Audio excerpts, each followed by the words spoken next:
All right. Let's open up the phones. Going backwards. Get out of here already? Nope. Going backwards, Steve. Oh, okay. Let's open up the phone, Steve. Let's mix it up a little bit, shall we? People will be concerned. They won't know what's going on. Well, you know what I'm saying? There's, Sheldon certainly won't be ready. Good. Well, that's kind of big. Something tells me Sheldon will be ready. Okay. You can shit in one hand and hope in another, Mike. I'll tell you which one comes first. You know what I'm saying? I hear you. There you go. All right. Load them up. That refrigerator for Nancy Pelosi cost $24,000. That's what they're saying, yeah. It's a nice fridge. What did she do professionally before entering the Congress? She married well. Oh, is that what it is? Yeah. She's had so much surgery done that she doesn't look like any age. Yeah. She doesn't look like she's... She doesn't look like good 60. No. She's hideous looking. But I mean, she doesn't look... Now we're being sexist. Why? No, you'd say that about a man. He said Joe Biden's had plastic surgery. Mike's hideous looking. What do you want me to say? Andy Mayo is, the ugliest person I've ever seen. I was afraid you would go back to that. What's true? I mean, people came up to me. People were breaking social distancing, just coming to my house and telling me how much they agreed on that. That many people know Andy Mayo. Yeah. Well, they're all horrified. Show's really catching on. Yeah. Adam Driver joined the media, joined the military so he could try and kill guys like Andy Mayo, ISIS guys like that. He's no longer with us, I saw. Who's that? That was the trending Adam Driver, hashtag. he's gone. Adam Driver's dead. Yeah. He's dead to me.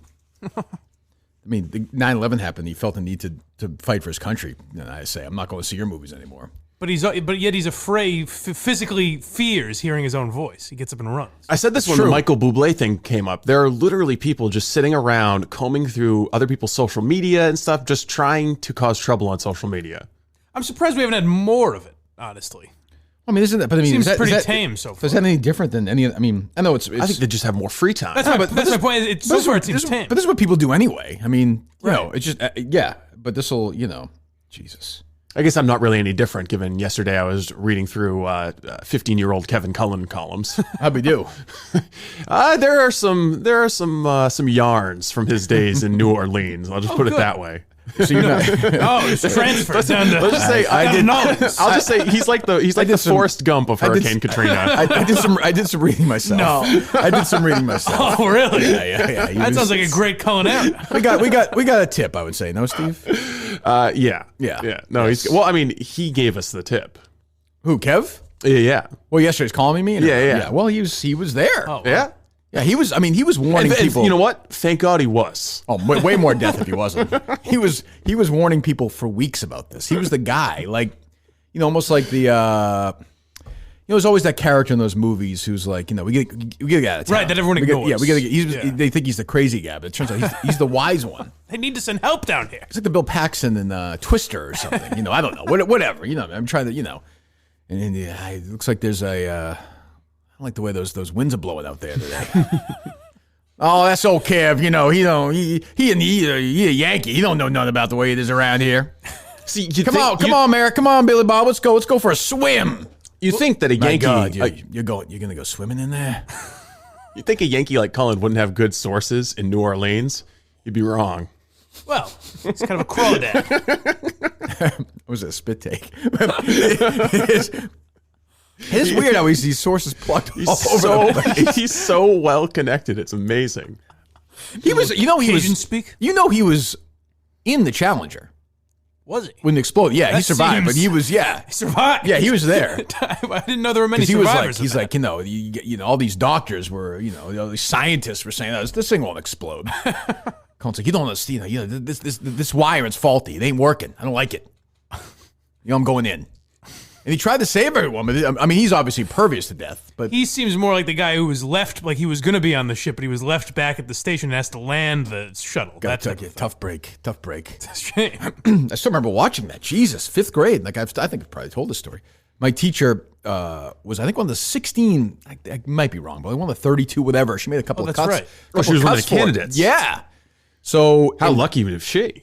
Holy shit. I remember thinking because I didn't like her. I wish. Yeah, I was. That was a no joke. Homework. That was a joke among the kids. Exactly, because nobody liked her. Wish your resume was a little more impressive. Yes. Well, watch it. They brought in the old, that was always an event when I was little. You could watch TV in class. Yeah. So they brought it in. It was right around, I could be wrong. wrong. They wheel in the VCR. Oh, yeah. The old school. I feel like it was right around lunchtime when this happened. I could definitely be wrong. and it was just like, holy shit, Jesus. And that was the first time I ever heard of Kevin Cullen. It's amazing. He was writing the news right after. He was on 26 different. 11:38 Eastern time. All right, there you go. See, all right, checks out. What about lunchtime? Yeah. Was Cullen warning us about coronavirus, or are we too? Of course he was. Are we too close to being able to check on? Of course he was. He does what all tough guys do in the middle of coronavirus. He flees to Vermont to get as far away from it as he can, and writes stories about watching It's a Wonderful Life 76 times during a Christmas holiday. I'm a little disappointed that we didn't get the Boston Marathon anniversary column. Even or would that just be a little too on the nose? I don't think he could. There's no. They should do it every year, like Jerry's stupid high school football column. They should run it every year. They should. Both of which are complete works of fiction, but still, Yeah, but what was it like to be right there? I mean, they might as well. They fire him. It's true. They might as well go all in. Yeah, right. They might as well just be like, yeah, Kevin, so you were there. Oh, yeah, I was there. Did they ever officially say he was lying? What was the official? Yeah, I think when they actually suspended him, they had some. I mean, they suspended him for 6. They had to say it was like a newspeak type thing. It was shoddy erroneous journalism, or they didn't say shoddy. They said lacking in correct sourcing methodology or something like that. They invented some. There was some Orwellian term. If they ever actually said that he lied, was a lie, yeah. I don't think so. No. They give them too much credit. They said that it was more just sloppy. Was that Linda Pizzuti tweet a fake yesterday about donating $5,000 or no? Oh, I don't think I saw a tweet from Pizzuti. Okay, I think it fooled me. What? Okay. Did you see it? Yeah. Okay. Because then I looked at her tweets and they weren't there. Oh. So I don't know if it was, maybe. I was like, and again, I hate to be this person, but they're going to donate $5,000. It's a nice chunk of change. I mean, I don't want to do this game, but that's actually. Hey, it's more than I could donate. That's actually like you or me donating a penny. I actually could donate $5,000. Like, it's not out of the realm. Could? Well, what I'm saying. Well, tell you what, tough guy. What I'm saying is. Well, who's getting in your way? I mean, I have 2 bathrooms in my home. Go I'm do it. saying things are doing pretty well. Full bathrooms for showers? Yeah, two showers. Look at that, Jesus. I'm willing to bet that there was more than $5,000 given to Stat News when they were begging for donations. I would think so. I don't see any tweet earlier than April 17th. So it might have been a so it fake. might have been one of those fake ones that people, I don't even know what they, I don't know. All right. Are they loaded up, Steve? God damn. Her Twitter profile picture. She's a babe. John Henry did John well. Henry does. I mean, What is he doing right? John Henry did well. Everything. You know the fucking she gets from him? She's not complaining. Every fucking hole is filled. See, this guy is a fucking cocksman like you wouldn't believe. He could fuck all day. Good morning, gentlemen. Unbelievable. Oh, shit. It's Sheldon? We tried to throw people off their scent. That tweet was fake, by the way. Okay, I thought it was. Okay, yeah, I thought so. Because, I mean, it would have been great. It was well done because it was so close to character. Yeah, they had me. That would have been great if they had been like, because $500 World War II to the Felger, he retweeted it. Oh, he did? Yeah, I think that's where I saw it. Yeah. He's like, I can't delete it. Them's the rules. That's fair. Because it had like 100 and some followers. So. What's up? Okay, so I was. Oh God! First of all, Steve, what the fuck, Steve? When did this turn into Sheldon's You like? made me sound terrible. What? You made me sound terrible yesterday. What are you talking about? It could have been so many things. What are you talking about? Oh, Sheldon? God. Oh, bleeping you out? Well, you said a naughty word. What did he? I don't remember what he said. Neither do I. What happened? Since when can't we call somebody a stupid bitch? You can. Who'd you call? Oh, you called Julie DeCaro a stupid bitch? Yeah. Oh, yeah. I mean, here's the thing. Here's the thing with that. You know, and I was on the Lemon Haze podcast last night, and one of them called her the C word. And to me, I think it's established that there's a feeling toward Julie DeCaro that I don't really want to give her any momentum in leading something that's good. Like I think we all have an agreement how we feel about her. Does it do any good if then she whines about it and then it picks up steam and then we have to take shit for it? I don't think so. It's just Sheldon, we just don't want to tee one up for her. And I'm sorry if this brought personal consequences for you. I mean, are people mad at you in your personal life? They think he's not as tough as we thought he was. No, I actually get it. It was just where you cut it out. It sounded so much worse. Like I was just like, holy shit! I could have said anything. And I recognize the thought, Sheldon. I would say I recognize your. Well, I definitely won't bleep out anything you've said today to make it sound bad. Well, I just think again, like it doesn't. Well, bleep it out, Steve. Do you think if it's a caller, it's different though? I mean, but it's sort of the thing. I know they'll use it. I understand. There's just no to me upside to it. Like there's no because she's just look. Here's the thing. I don't think anybody.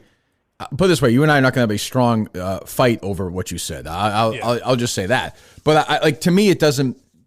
There's then it gets a life of its own. Then it's shit. Then Barstool comes in and they deal with it. They leave us alone. And for me, it's like I think we've pretty much made our feelings about Julie DeCaro known. A couple people tweeted pictures of her last night that she took a picture of her feet. And to those people, I say, go fuck yourself. I also think you're fucking assholes. You're bitches. You're cunts. The people who did that. Can we get a little bit more creative with our insults too? Oh, okay, Steve. No, that's what I'm saying. No, more creative than just saying so and so's a bitch is what I'm saying. Yeah, but sometimes it's good to I don't think throw a bitch out there. Yeah, I don't think that's it. All right, Sheldon, we'll talk to you tomorrow. I did have to do that though with Shane Gillis the other day. That was my first thought when I heard he threw out a word that I was almost like, for his sake, I was almost like, it's not worth it. Is it racist or? Well, yeah, perceived racist. Never heard somebody drop so many N-bombs in a podcast. No, it wasn't that. It wasn't that. But I figured. Jesus. Are they loaded up, Steve? They're loaded up, Kirk. Oh, good. Nice and early. Good.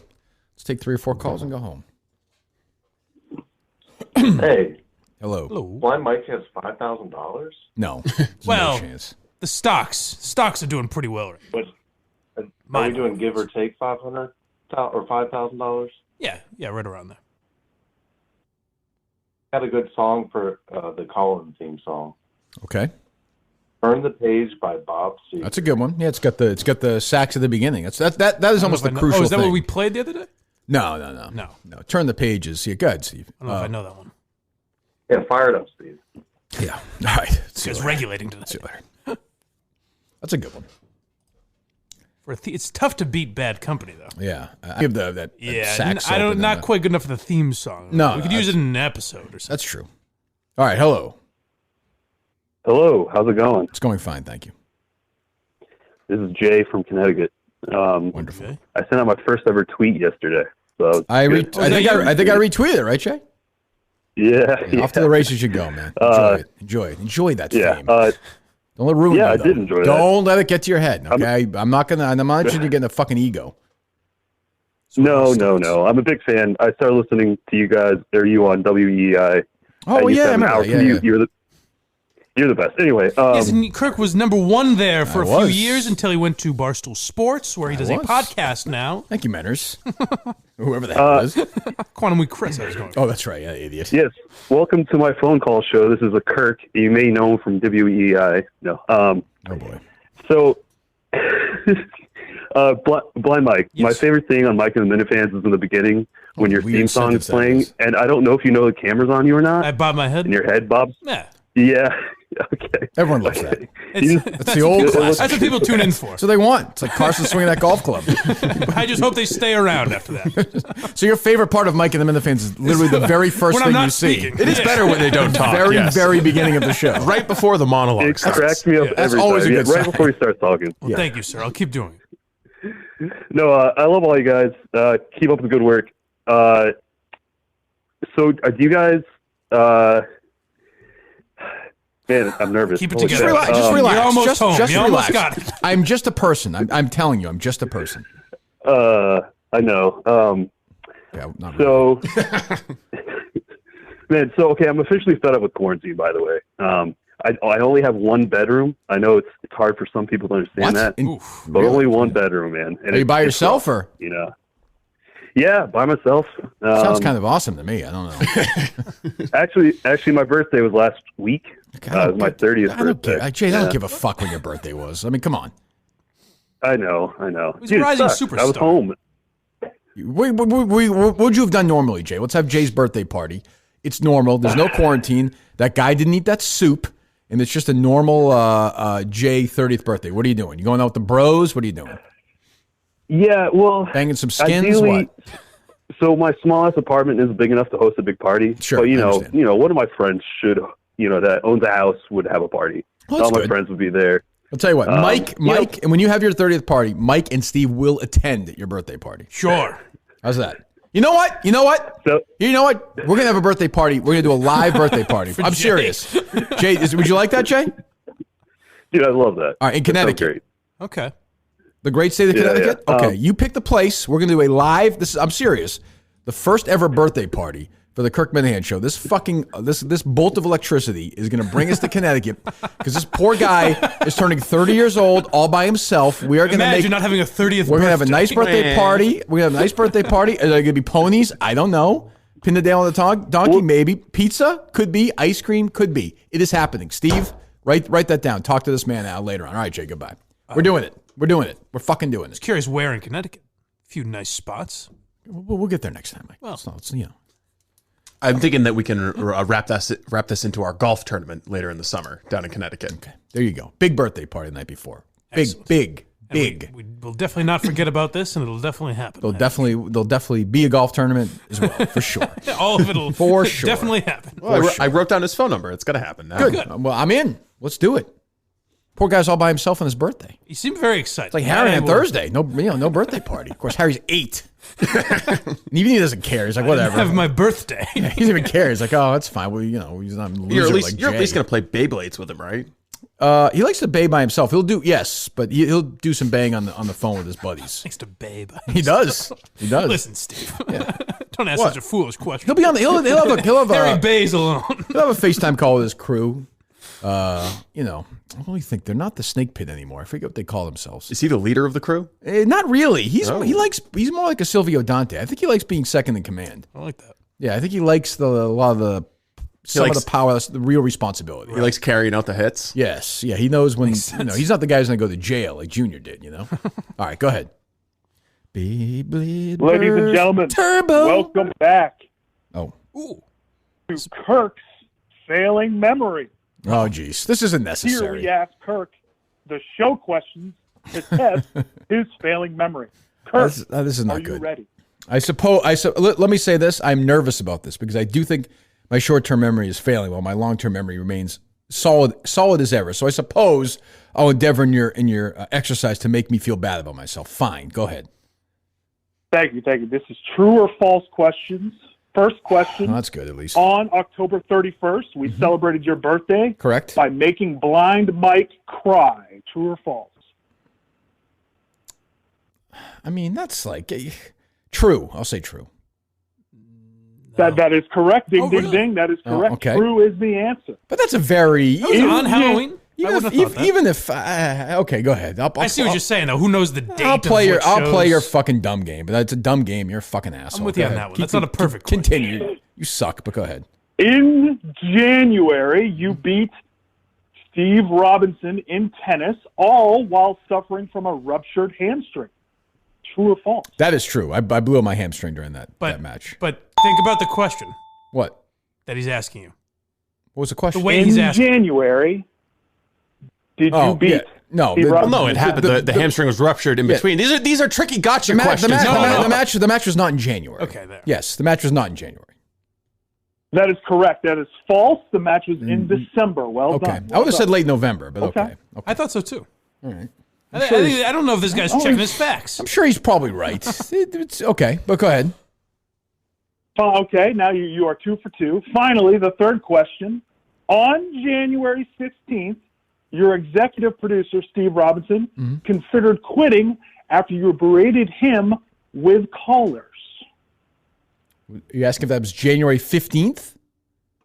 January 16th. 16th. Steve False. Robinson That's false. That was not quit. that date. That's Oh, that false. seems right. That's false. Ding, ding, ding. That is correct. It was January 17th. Well done. See, there you go. There you go. These are a little. Your memory is as sharp as ever. Thank you very Well much. done. See, intact. I feel better now. Thank you. Thank you. And thank you. Okay. Good. Go away. All right. The lines are filled. The lines are filled. All right. Go ahead. Hello. Hey, it's Chris, visiting nurse from Rhode Island. What's up, Chris? How you doing, buddy? I'm good. I'm surprised I got in again. Look, I'm a little more Have ready. you spoken to this you time. before? I think he was the I'm excited calling guy. I'm you kidding. I'm yesterday. kidding. I'm playing on the last call. I remember, Chris. I remember. What's up? I wasn't here to just. I'm not here to suck your dick today. Okay. Well, then I Sorry. think we're good then. Bruce Springsteen song, underrated. Candy's Room. Oh, of course. That's a great song. I love it. Hey, Steve. It reminds me pull of driving that up, around the Steve. car with my dad. Yeah, that's a great song. I love that song. I fucking love that song. I love that fucking song. I love it too. I love it more than you. Now, fellas, So- take it easy. It's true. Weird Leonardo DiCaprio movie. That's definitely not Candy's Room, Steve. Basketball Diary. Yeah, I'm Basketball not a big Diary. fan of that. I've not seen that. I hear a lot of. I've wanted to. So it's okay. I hear a lot of good things. Mark Wahlberg's in it. It's all right. It's I know okay. Leo sucks dick in it, if I'm not does. mistaken. Yeah, it's very strange. It's before like Titanic. It was like All right, we're good. I'd rather listen to Bruce than this idiot.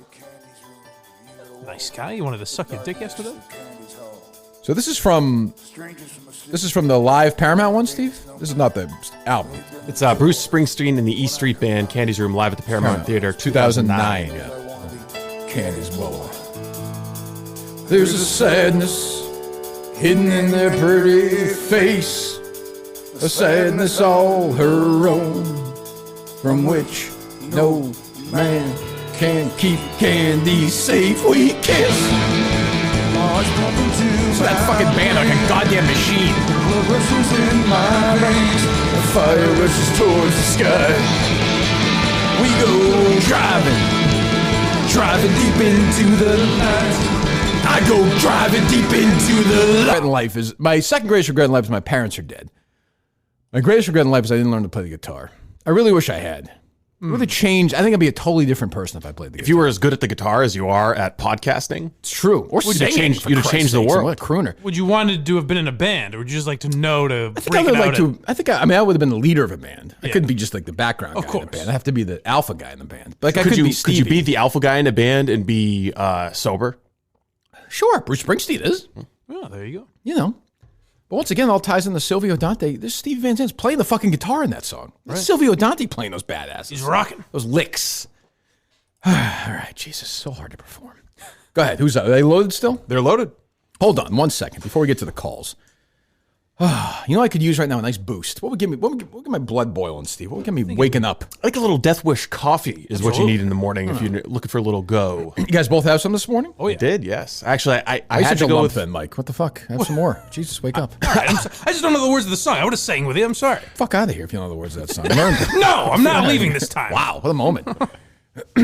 My favorite part of the Kirk Minute shows today is before Mike speaks for the first time. Just like Mike and the Minifans when he moves his head around to start the show. Bob, yeah. That's what you should do at the start of every show now. I think everyone's favorite part is my hand for some reason. I don't want to. Just my We'll hand get to that. Yeah, I don't know what I'm doing. I don't understand. It's the claw. What is that? Hand possessed? You can't control it?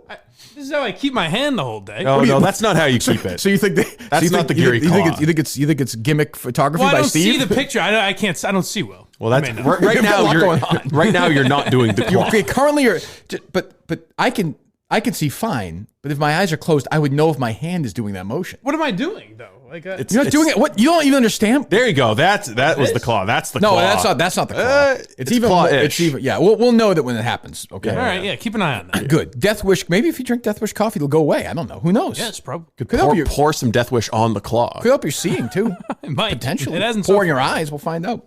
Don't do that. Of course, we're kidding. Deathwishcoffee.com/Kirk. Deathwishcoffee.com/Kirk. Pump up your coffee game out there, please. I don't know if Minifans are doing. We get lots of feedback for it. You can enter, by the way, with a MacBook Pro, Death Wish Cold Brew, Barstool Sports merchandise, and a year's worth of Death Wish coffee. That's deathwishcoffee.com/Kirk. If you look for some coffee ASAP, you can also receive 15% off your entire purchase with the promo code KIRK. Deathwishcoffee.com/Kirk. Deathwishcoffee.com/Kirk. Promo code Kirk. 15% off your entire purchase. Check it out right now.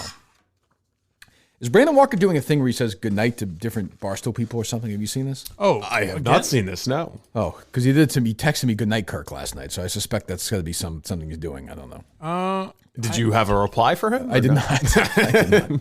I was sound asleep. It was. There's got to be something to that, or maybe he just misses you. Yeah, maybe I miss him. All right, take a few more calls if they're loaded up. 781. You're next. Tired me out. Hello. Hey, I got two questions for you. All right. Really, just for Kirk, but Sure. top three besides Goodfellas and Godfather. Top three De Niro movies. Roles, rather. Besides Goodfellas and The Godfather, 2, you said? Yeah. Okay. Midnight Run. Movies that he's in, I'd go Midnight Run, The Untouchables, and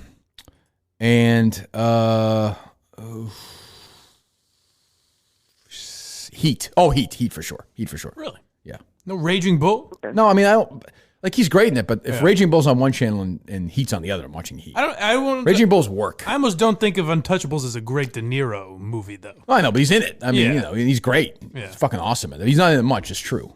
It's true. What else? Second one, I'm trying to figure out what to order from D'Agostino's. Hoping you can give me a little help. Is the Dags is doing pickup right now? They're doing takeout. That's what I mean. Takeout, yeah. Just get don't fuck around. Get the Italian. Or get the meatball. Get the meatball and say hi to Ralph for me, okay? Take care of that, okay? Absolutely. Thank you. You go pick up my gambling slips there, too, at the corner. I feel like this is like a code with your mafia family. Dag's a great deli in Winchester. We love Ralph. We hope they're doing well. Love the people there. A chance we could throw out some free advertising to this company. We got to do it. I've heard in small towns, like pizza places and delis are almost doing better now because people are just getting takeout. Yeah. Well, I mean, I think that's 100% not true. There's no way it's doing. Those are the Warhawks reports. Where have you been hearing that? There's no way it's Specifically in the Plymouth area. There's a coalition of Boston area restaurants got together and said, you know what? We like this fucking pandemic. Not in the city. I'm saying in smaller towns. I would say they're probably doing better than other places are doing, but there's no way they're doing as well as they did before, just because people aren't out. The Warthogs restaurant is doing better right now than they did at this time last year. Then they must have been doing shit business last year. Though. Maybe they were. I don't know. Does it just like smell inside the restaurant? Maybe people they're doing prefer. better. They're doing better business. It says on Friday nights they're making 50 to 75 more pies than average. Really? Yeah. Oh, good for the Warthog. Yeah. Telling you wouldn't lie to me. Good pizza there or no? Yeah, decent pie. It's not the We Warthogs. don't love it though, huh? It's good. It's good. It's Now, interesting. the Warthog's out spreading coronavirus intentionally to prolong It could be. the crackdown. It could be. That seems like his bag. Coronavirus cures that girlfriend of his. It makes her fucking laugh once in a while. She's a nice girl. A great, no reason. humorless people in history. Somebody doing that show. Well, and look at who sitting she there. dates. I mean, come on. Good point. Sitting there with that, the Angela from The Office. Jesus. All right, who's this? Good morning. Hello? Hello. Yes, what's up?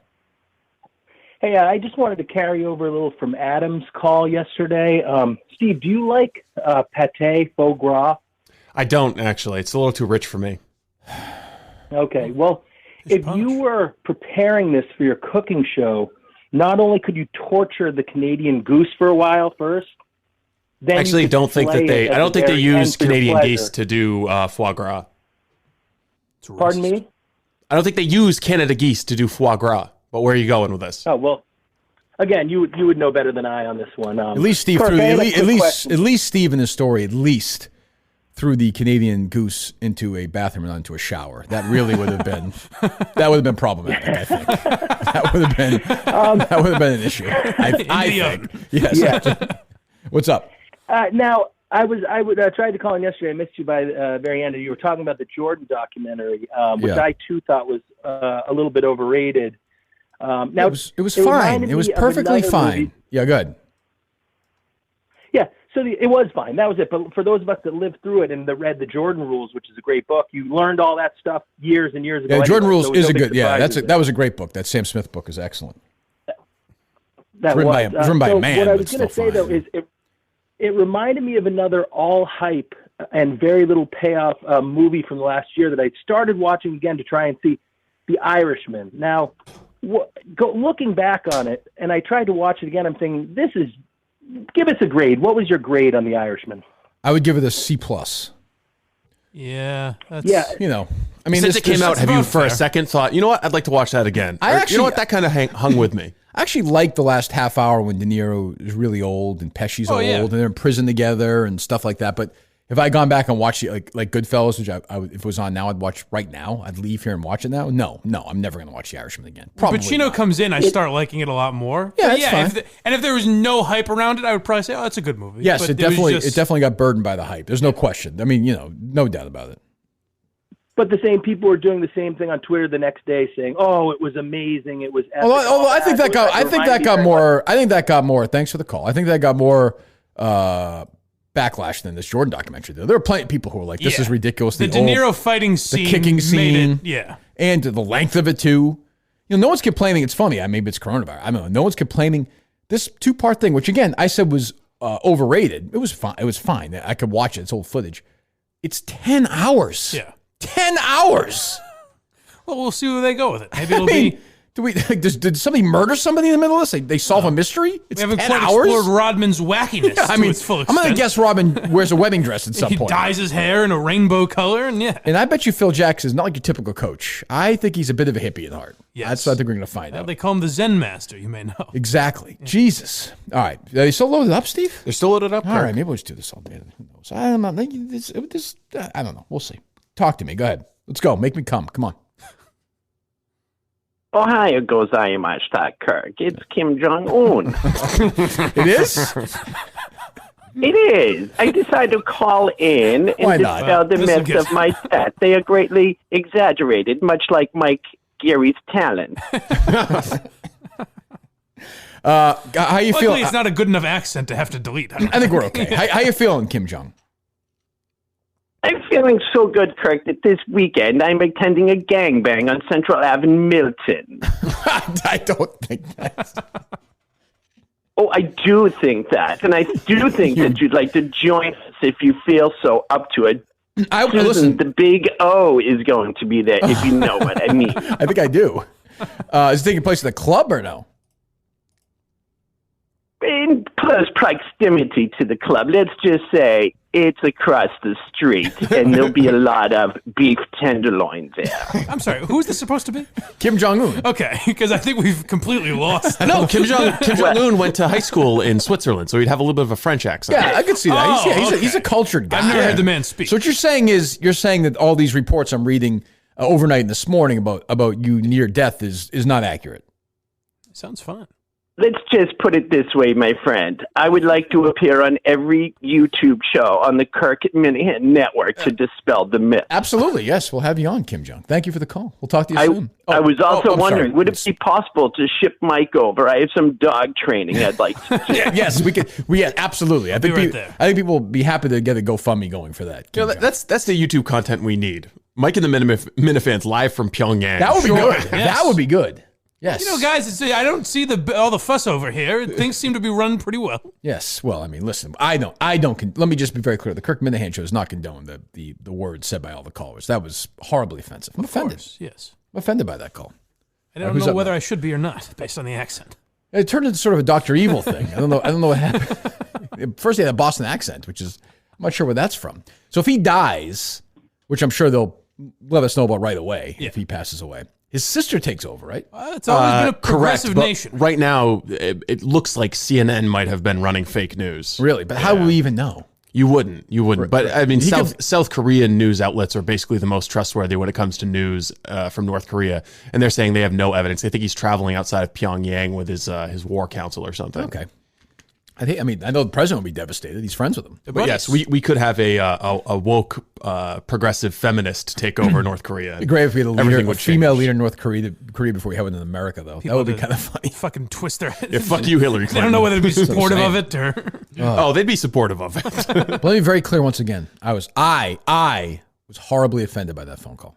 Horribly offended by it. I apologize to anybody who was offended as well. You know, if you were working in a North Korean hard labor camp and all of a sudden his sister takes over, you're like, this slave labor just kind of has a different feel to it with a woman in charge. Of course. No electricity in your house.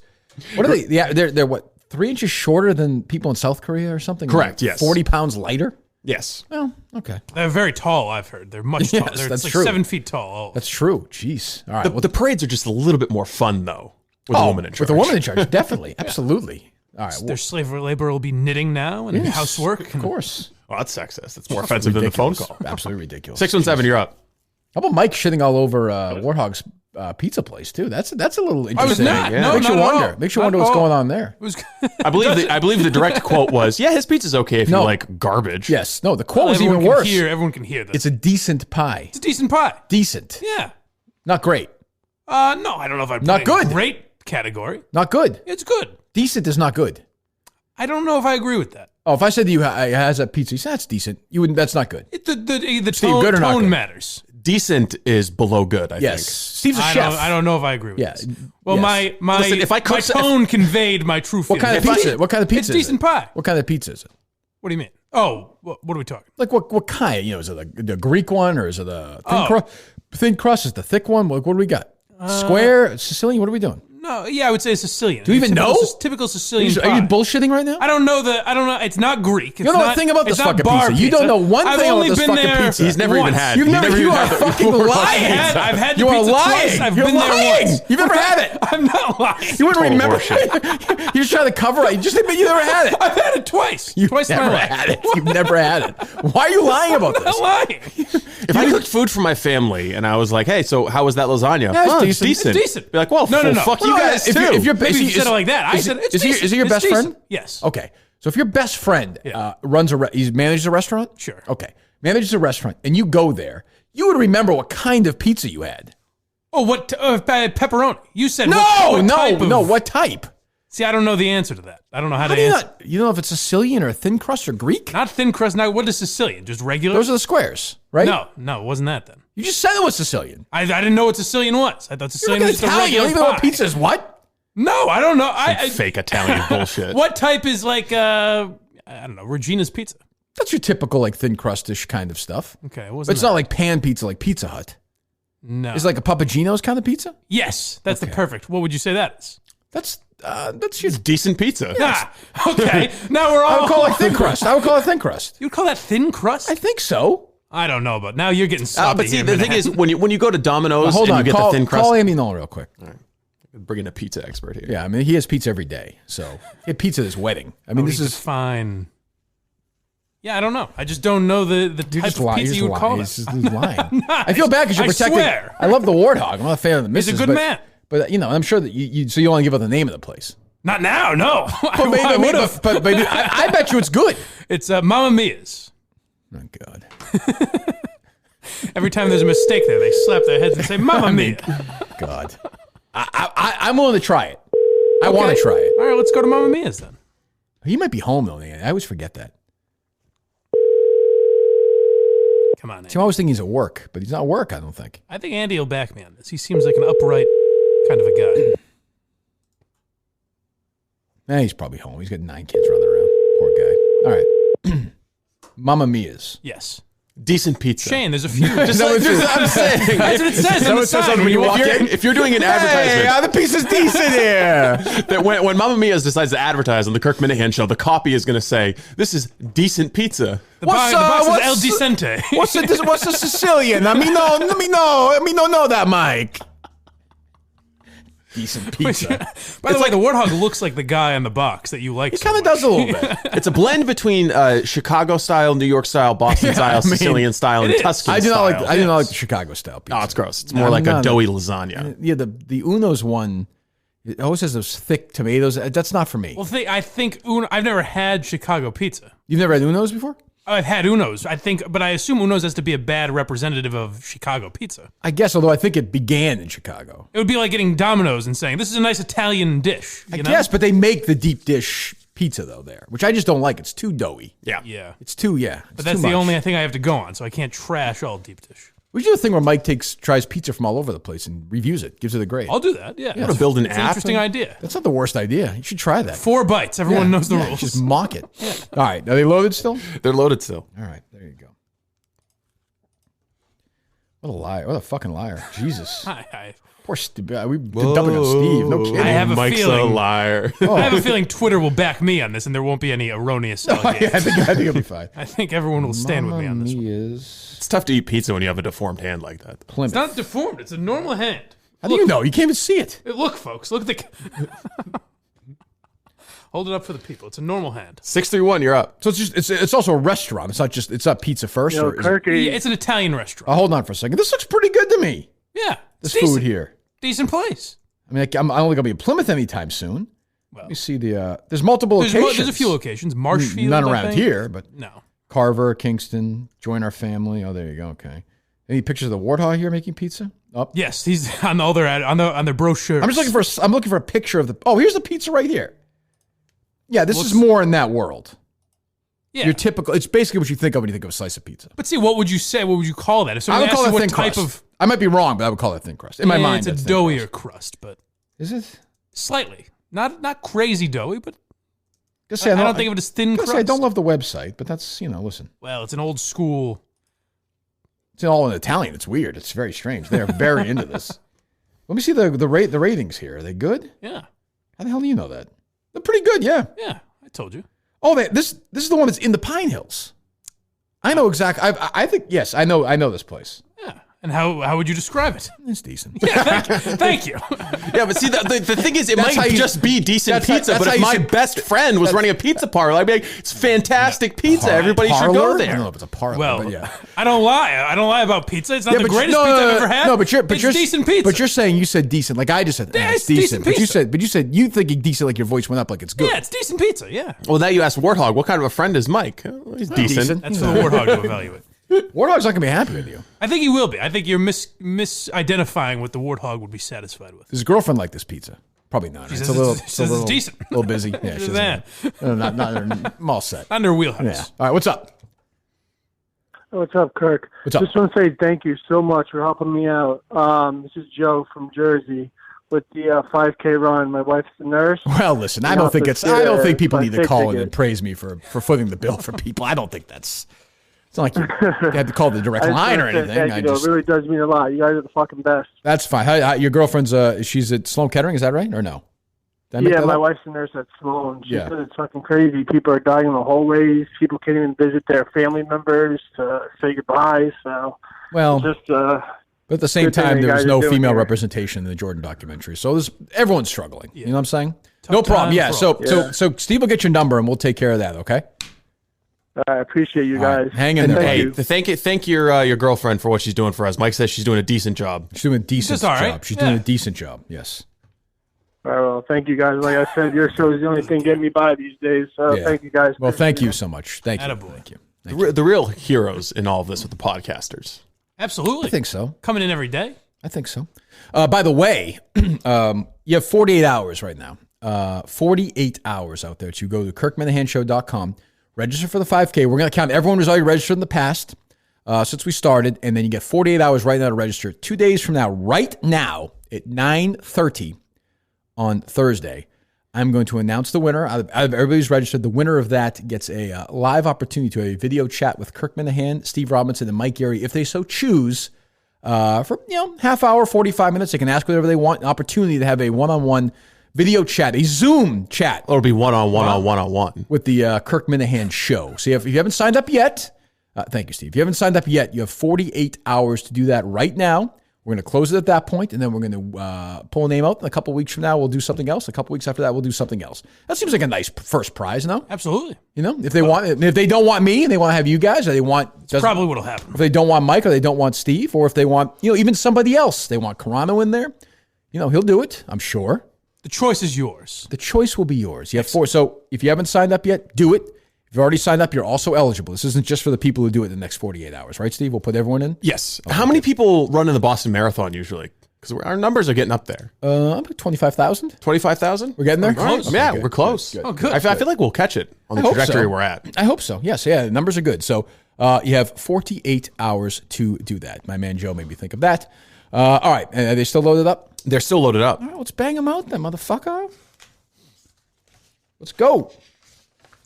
What's up, motherfucker? Oh, unbelievable. Wow. What? Well, what's up? I'm sorry, man. So I have a question for Money Man, Mike Geary, and I got a question for Kirk. Y'all ready for this shit? Okay. Sure. All right, I suppose so. All right, Mike, seriously, serious question, Mike. Yes. Money, I need some. Gas is down. What are we doing with our money this week? How's Penn doing? What are we doing? Everything's stable right now. Actually, Steve tipped me off to a good great investment. I'll tell you, Steve Did you actually move on that? Not only did I, 100% buy, people to call this. Good. Digital turbine. There you go. All right. That's what I'm saying. Throw your money into that. Stock ticker is APPS. And I know nothing about this. I'm not opening up short positions on that. I know nothing about this. Nobody doubts you. Just making sure. Also, buy Bitcoin. Okay, go ahead. I spent $675,000 for you. You have a Top Gun question. Okay. Have you seen any footage of Val Kilmer for the new one? Because I haven't, and I'm kind of like, okay, this dude's going to be in it, but I haven't seen anything of him in the trailer. No new footages. What's up with that? Well, he's had a lot of physical stuff. He's really a mess, the poor guy. I suspect he'll have a very, very, very, very limited role in this. Very limited. But he'll be in it. It'll be like a cameo, I suspect. Okay. All got right. a book coming out. Guys. Appreciate what y'all are doing. Y'all stay safe. All right, y'all do that too. He's got his autobiography coming out in the next couple of weeks, which I will fucking get and read in 2 seconds. Well, I don't know a lot about him. He's a madman. Yeah. And he's one of these guys who pisses his career away, like a Mickey Rourke or an Eric Roberts, because he was a fucking asshole. Yeah, because he was huge, right? Massive. He was Batman. I mean, he was going to be and he wasn't a great Batman, but he was going to have a big career, and he fucked it up. He took dumb roles. He was a prick, and he pissed it all away. And Zubek is actually a good actor. That's the other thing. He's great in Tombstone. And he's great in Top Gun. He's great in he's good Jim Morrison. He's great in Heat. He was in fucking Heat. He was great in Entourage. Yeah, exactly. So that's what happens. All right, we'll take a few more. If they're loaded up, Steve, I don't know. Are they, Steve? They're loaded up, Kirk. Go ahead. Shalom, boys. And Steve, I got to say, impressively fast on the Twitter draw with that tweet of Mike's quote in his hand. Oh, that's what he does. He's got your hand in the. You just very good. Yes. What's up?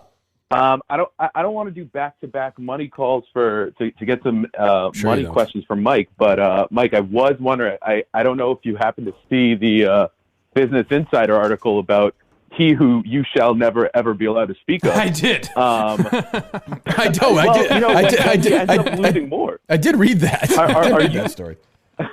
Is when he gets to a point where he's so desperate that he's begging you for money, are you going to give him anything? You going to give him any shekel? No, but I'm willing to take over the company. I think he gave you your start. I think you owe him that. Let's just put it this way. Mike and Dave started investing around the same time. Who's doing better? And Mike has made $800,000 more in the stock market than Dave Portnoy. Percentage-wise, I've definitely done better. I would hope so. I lost $700,000 in a day. Well, Mike, worst case scenario, you can just toss your wallet at him, right? Exactly. Is there a Yiddish word for people who lose that kind of money in the stock market? Schlemazel. Schmuck? Schmuck, yes, I think that's the one. Schmuck would pretty much be what first comes to mind for me. I had a question about the Wilbur, and I don't know if this is too early or not to ask you guys. Fire away. But for those of us who can't make the new dates. And by the way, I'm sorry, Adam. Hold on, Adam, 1 second. When I say fire away, that is not telling people what to do if they're at the Wilbur. Just to be clear, leave your firearms at home. Unnecessary to even mention. Yeah, well, I just wanted to make sure that was clear. Well, I'm sorry, but go ahead. Ask the question again. But wait, that's also not a directive to Steve with rocks through my glass windows, right? Well, that's going to be different. I think that's going to be ugly. There's nothing we can do about that. That's going to be ugly. It's a lifelong hatred. Yes. So what was your question? Are you planning on doing any type of recording, either video or audio, for those who maybe bought tickets to the first show and can't make it to the new dates or anything like that? We've discussed it briefly. I think there may be something like that. Yeah, we'll figure it out. I mean, to be honest, I said this last night with my guys, Super Lemon Haze podcast, my boys. Sure. I don't think it's going to happen in September. You know what? I'm guaranteeing September's not going to happen. Steve, tweet it out. Steve, tweet that out, would you please? Kirkman and himself guarantees. Steve, tweet that out, would you? My favorite is that Steve's going to have to tweet it from the show account and then reply from his own. Right, that's right. Just say, tragedy strikes again, 9/11 off at the Wilbur. No? No, we have a contract. Right. Completely ironic, and it doesn't always happen like this, but because of the way that the American and the secular and the Jewish calendar fall, yesterday was 420, Steve's favorite holiday. Correct. And today, and actually starting last night, is the annual Holocaust Memorial Day in Israel. Oh, there you go. All right. Well, thank you, Adam. We'll talk to you later. Second time Adam will avoid 9/11. Yeah. He was tipped off last time, and then of course Steve's thinking, "Oh, they're still pretending the Holocaust happened," but it did, Steve. I know you're a denier. But that's why you go. That's why you go on the conspiracy theory, I suppose. Yeah. All right, are they still loaded up? They're still loaded up. We'll take a few more, and then we'll get to some newsy stuff. I want to go just backwards today. I don't know. Mix it up a little bit. Right. Keep the people guessing. Yeah, and then you can talk in between some calls, do a couple of reads, like geology, for example, Steve. Looking and feeling fresh every day has never been more important to me. You do it with geology. Looking and feeling great and maintaining a happy routine has never been easier. If people are giving you crap, whether it's your girlfriend or your wife or your husband, in these times, or people on, you're on Zoom all the time and people breaking each other's balls, saying, "What the fuck is you look at shit? Get your shit together." Well, we're done. Geology, it's personal. Go to geology.com. I did this. Answer a few questions about your own skin type. You can even post a photo, and you'll get a personalized regimen, a complete full morning and night regimen to suit your skin type. What's in it? Well, gentle detergents, ingredients, Jesus. Especially formulated moisturizers that battle acne, control oil, and reduce the appearance of fine lines, wrinkles, and scars. Men's Health, Men's Journal, Esquire, Gear Patrol, Ask Men have all awarded Geology. You can start right now with our special code. Go to geology.com. That's GEOLOGIE. GEOLOGIE.com. Use the code KIRK, K-I-R-K.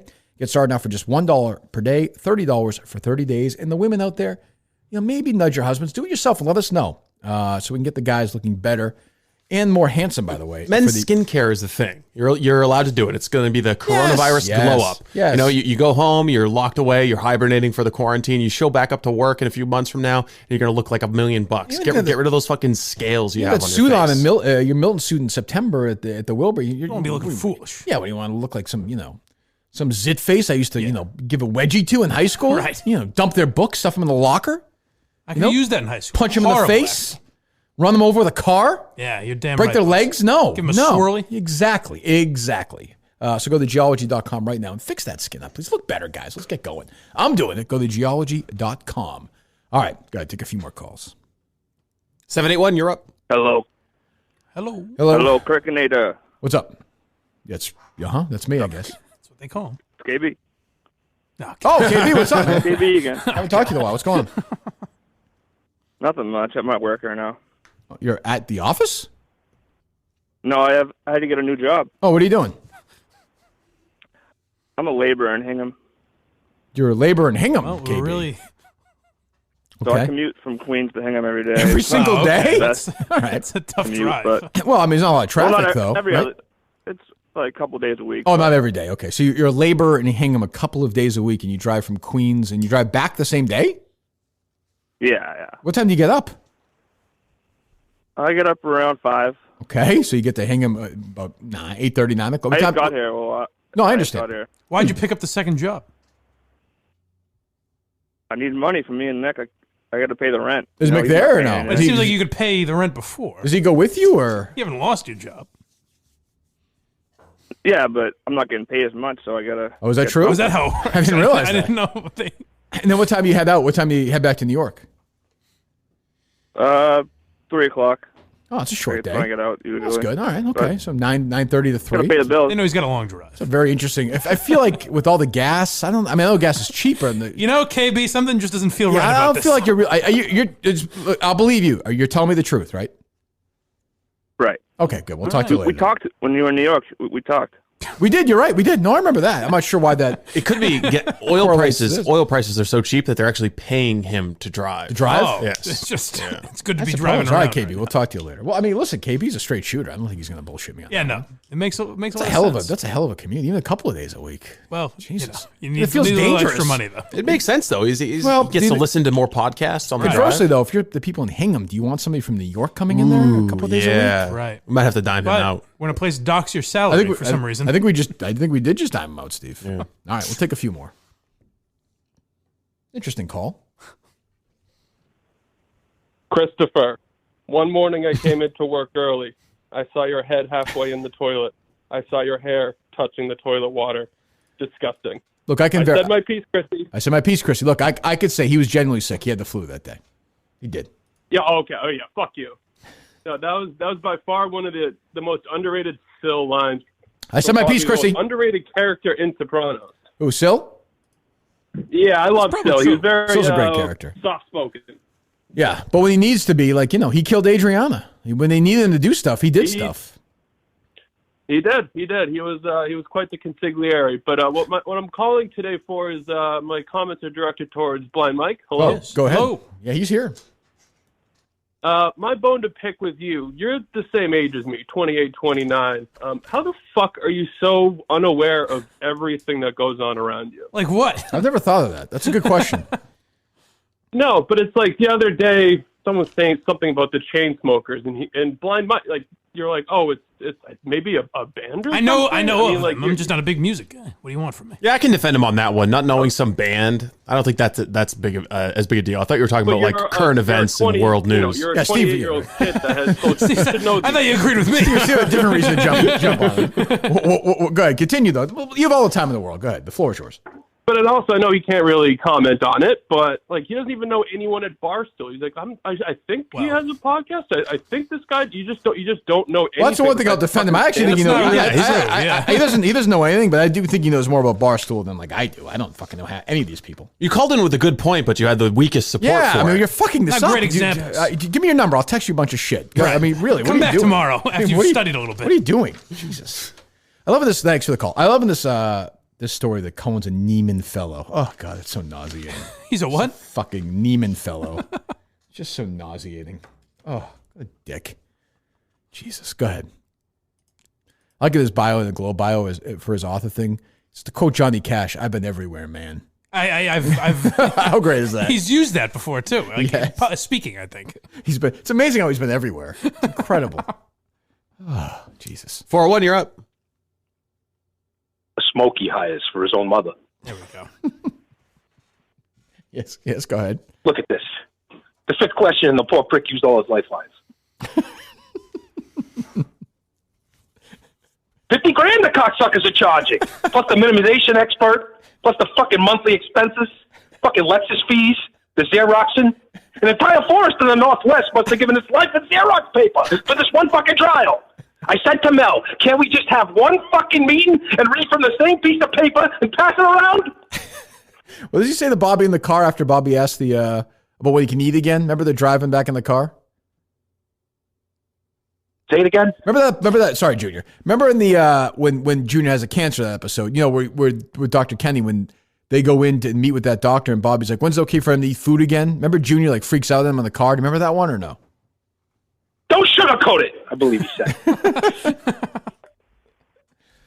You know what? I loved Junior so much. I hated they gave him legitimate like Alzheimer's. I hated that. I missed Junior the last couple of years of the show. It seemed like it happened too quick. Almost. Yeah, I missed him. I didn't like when he wasn't around that last year. It was no good. 10 points. I have medical bills too, Anthony. On one time, $50,000. One time only, $50,000. It's becoming clear to me that Merv can't run my operations while I'm in court. He's starting to forget things. His words. Sometimes there's food on the front of his shirt before that. Fucking Grand Central Station. Why don't you go on Joe Franklin? Tell the whole tri-state area. Who gives a fuck anyway? I was led around by the nose, Anthony. You're right. Young Coos smiled at me and birds started chirping. All right, Junior, we'll talk to you later. I love Junior. People listen to this show like, what the fuck? I don't even care. Who gives a fuck? Fuck we're going to do?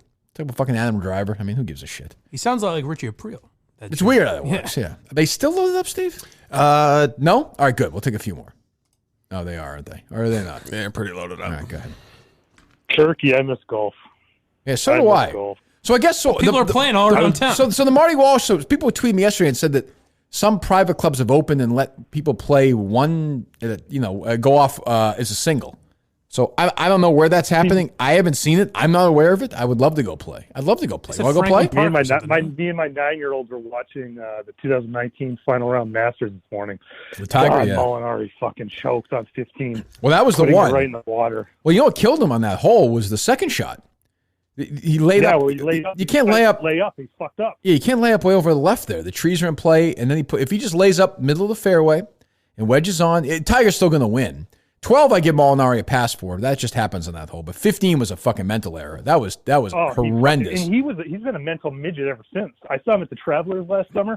He's just not the same. No, he switched caddies. He changed his swing coach. It's a disaster right now. He was on a fucking tear coming into that round. Yeah, he won bogey through 54. And he won the British the year before. He, I think, went undefeated at the Ryder Cup that same year. So, it's weird. Golf is so weird that even you don't pay attention to the sport. It is weird. Like, you get guys who are the very best in the world at times. Guys like David Duval, Jordan Spieth, where something happens in their brains. Chip Beck's an old example. Ian Baker Finch. These guys just fucking fall off a cliff. They can't even play anymore. It's just a total mental game. I'm lucky I'm so mentally strong. I've stayed consistent for years myself. rewatching that round, people forget Tiger did step on throats those last couple holes.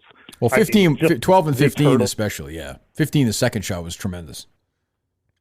I miss it. God, I miss golf. I miss golf so much it hurts. It hurts. I used to Let's go. I used play to around. But he was so nice to my 7-year-old. Like he went running up to him. Nicest guy I've ever met. Like golfer. Like, that's good. I like to hear that. I like Spieth. That's good. I like to hear that.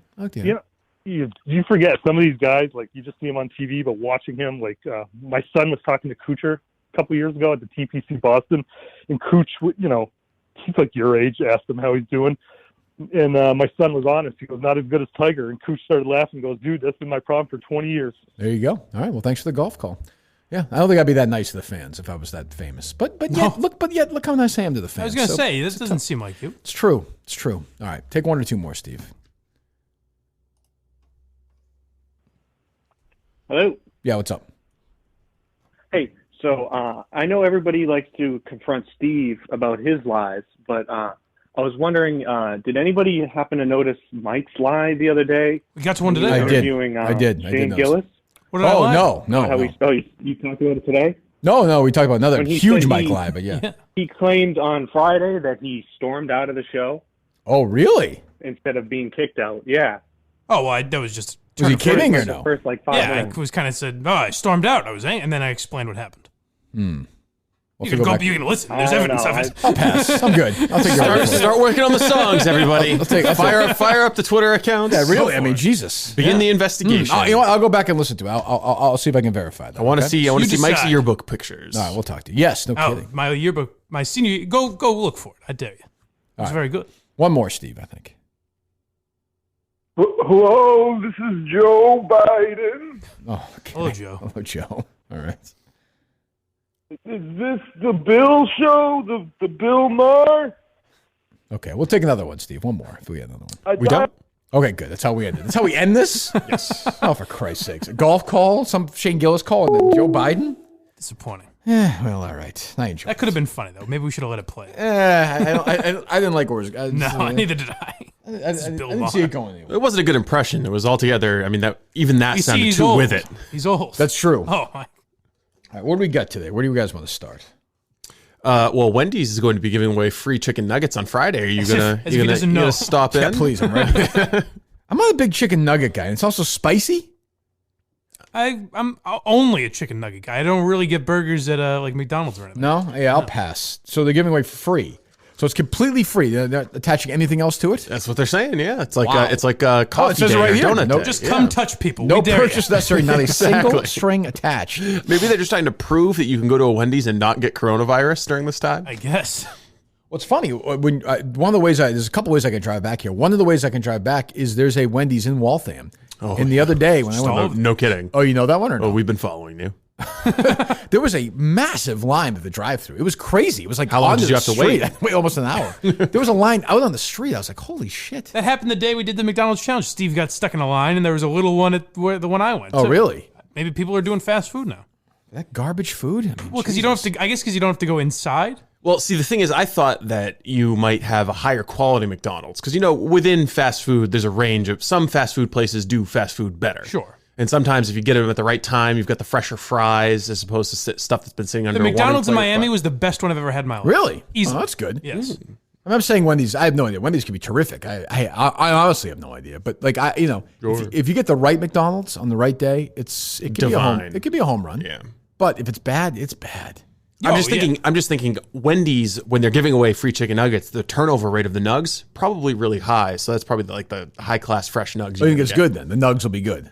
I think the nugs will be delish on Friday. Okay. Wendy's nugs decent, I would say. That's your top story of the day, Steve? That's your lead of the day is Wendy's? Is anything going on in the world? Hey, I gotta there's not a lot going on. Anyway, chicken nuggets? Well, there's a second lead. Right, take the calls again. What's that? William Benditson is back on Twitter. What happened? After a brief hiatus. I don't know. He disappeared on April 5th.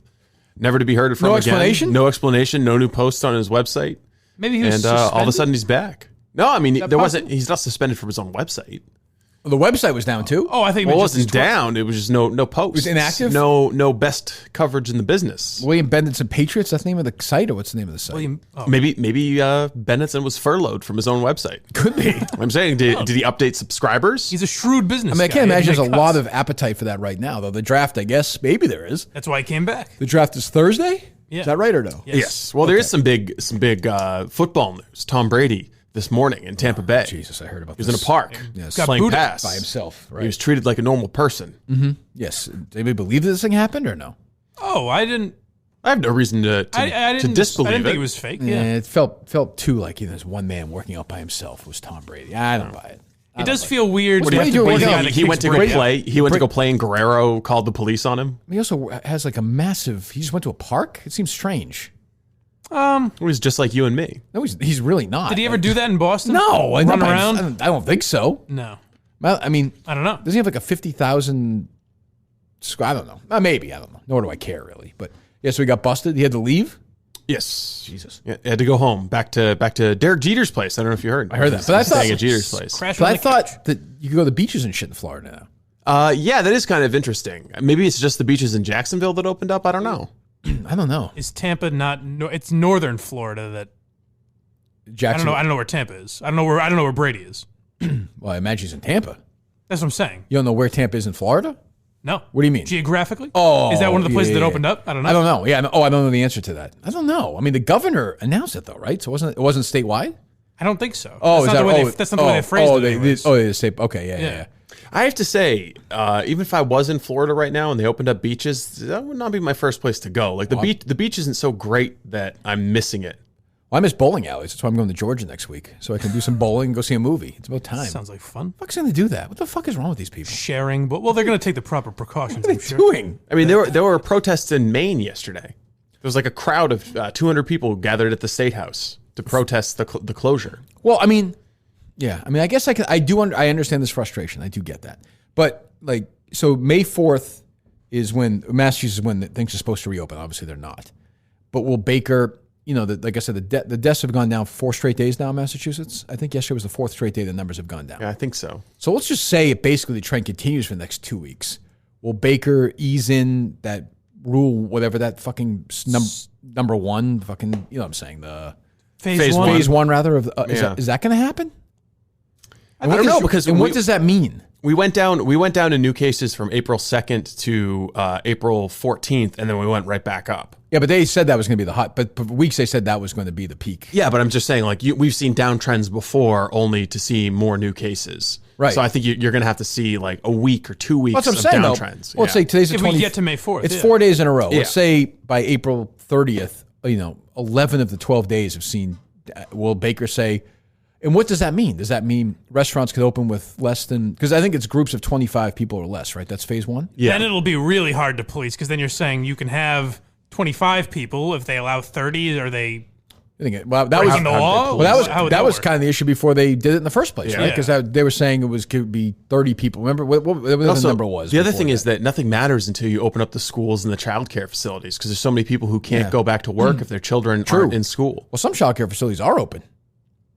Which is crazy, but true. Right. Really? Yeah, some are. Some, not a lot, but some are because they're deemed essential. Oh yeah. Because if you have, I guess if you're a doctor or a nurse, a single or something, parent, there's a nurse or a single or two married doc. I mean that can happen. Yeah, I mean, or even there are just still people that are technically like some government employees. Yes, still have to go also in. that. Yeah. I mean, I think there's a way to do a child care facility responsibly. No, there's not. No, there's not. You don't think so? No fucking chance. Well, I mean, they're breeding grounds for diseases no matter what. The biggest dish in the world. Yeah, for sure. There's no chance. But children are also at a lower risk if they even contract coronavirus. Sure. But then the 6 teachers or whatever who run the child care go home and their husband's there and then their father's over there or their whatever. One of them's 62 years old and then we're off to the races. So again. I mean that hits on the hard part of it though, is if you can't open up the schools, you can't really open up the economy. Agreed. No, I agree. And I saw Walsh say yesterday that May 4th is not going to happen for schools. That's the date they have right now in Boston, which I'm sure is true. So So let's just say, though, we talked about this yesterday. We touched on this yesterday. So today's smaller, and then the next day smaller, and then the next day smaller. Then people are going to start saying, well, it's flattened. Like now, give us a day. Give it, and that may not be realistic, but that people are going to get hungry for that. Yeah, but we've set up this shitty dynamic now where the last thing a Mayor Walsh wants to do is open up and allow for a resurgence. Sure. Because then he'll actually have blood on his hands, and people will come to him and say, "Why did you open up the economy and kill all these people?" Well, but yeah, I don't know, because a lot of people, well, maybe some, but I mean, give us June 30th. Give us July 18th. Give us a day. Give us a day to look at. I don't know. I mean, you see the states around us, like Rhode Island, seems like they're pretty close to getting going again, or way ahead of us. Well, especially for being sandwiched between New York and Boston. Well, to their credit, in a weird way, they, I don't agree with it, but they were shaking people down. I mean, remember, they're going house to house. And now you're seeing, I guess, what happens when you do that. And now Trump is doing what I called on Trump to do when he was running for president. Being a racist? Was to say, because I think the immigration system in this nation is so horrendously flawed. Bigot. When he ran for president, I said bigot. Right. When he ran for president, I said he should call for a 2-year moratorium on all immigration. All immigration. It's a flawed system. It's fucked up. And there are people who are legitimately trying to get into the country the right way who are getting fucked over. I would say we're putting a 2-year pause on this. We're going to fix it. We're going to save a bunch of money by doing that. And then we'll start slowly letting people in again. Trump's doing this now. He's doing it now on fucking April 21st? Where was this 3 months ago? Yeah, that I didn't understand. But the problem is you can suspend legal immigration, but until you have enforcement to suspend illegal building immigration, a beautiful really wall, matter. as he said, it's beautiful, but still. Okay. But in terms of limiting the growth of a pandemic, it's all about actually enforcing your border security. Correct. I agree. And like we can stop people from getting an H-1B visa and coming to the United States. But frankly, if you're in a country that doesn't have as high a corona rate, are you really hankering to get into the United States right now? Probably not. But I don't know why he didn't do this 3 months ago though. We suspended travel from China and from Europe. Yes, that's true. But that's been suspended since then, right? Yes. Okay. Yeah. The reason you were talking about like having a date. That's why I didn't have that much of a problem with Trump saying Easter. What he should do is say like, hey, if we're good by June 15th, if we keep seeing a downward trend, we're going to open back up. That seems like it would give people optimism. Like I don't see what's wrong with that really. Yeah, the only problem with Easter was it was just so unrealistic. It was of course, dumb. but I hate the idea of it because it was an optimistic look, and it was too soon. It was stupid though. Like that's the problem. That's like Trump's problem. Like he didn't think it out. Like you're right. If he said, "Hey, listen, July 15th," that would suck. People would be like, "Oh my god!" But at least you'd have a day. Yeah. But then even then, like all of a sudden, July 7th or something, or who the fuck knows? But if it's still quarantine, what the fuck are people going to do on July 4th? Right. I mean, it's just, what are these lunatics going to do? Go to Justin's house for a barbecue. I mean, they're not going to be able to help themselves. So, well, now he's moved from the false optimism stage to encouraging insurrection with those tweets over the weekend. By state. Liberate Michigan, liberate Pennsylvania. To me, that's just there's nothing. That doesn't help anybody. There's a political advantage to it. Well, that's true. Yeah, I mean, he's got his eyes on November. He's trying to make a new Tea Party against the statists who are trying to shut down the economy. He's got to come up with a reason why the economy isn't booming like it was before this. I guess, but yeah. So I don't know. I'm past doubting any of Trump's political calculations because it's true. Despite him being like a New York real estate billionaire, he knows what the average American wants pretty well. I'm also so suspicious of the media that just by nature that. I think they're not going to report accurately if things are better because in a way that's going to make Trump look good. Yeah, it's like which is a Bill Maher, crazy way of thinking. It's what Bill Maher was talking about the other day, panic porn. Right. Like we saw it this morning with Chris Cuomo. Did you see the whole thing where it's a 3-week saga? Where he came out of his house saying he's lying. Yeah. He's lying. But they staged this Pravda moment where it's the first time he's emerged from his basement. But there were reports that he was fighting a bicyclist in Southampton a week ago. Nobody thinks Chris Cuomo had coronavirus, right?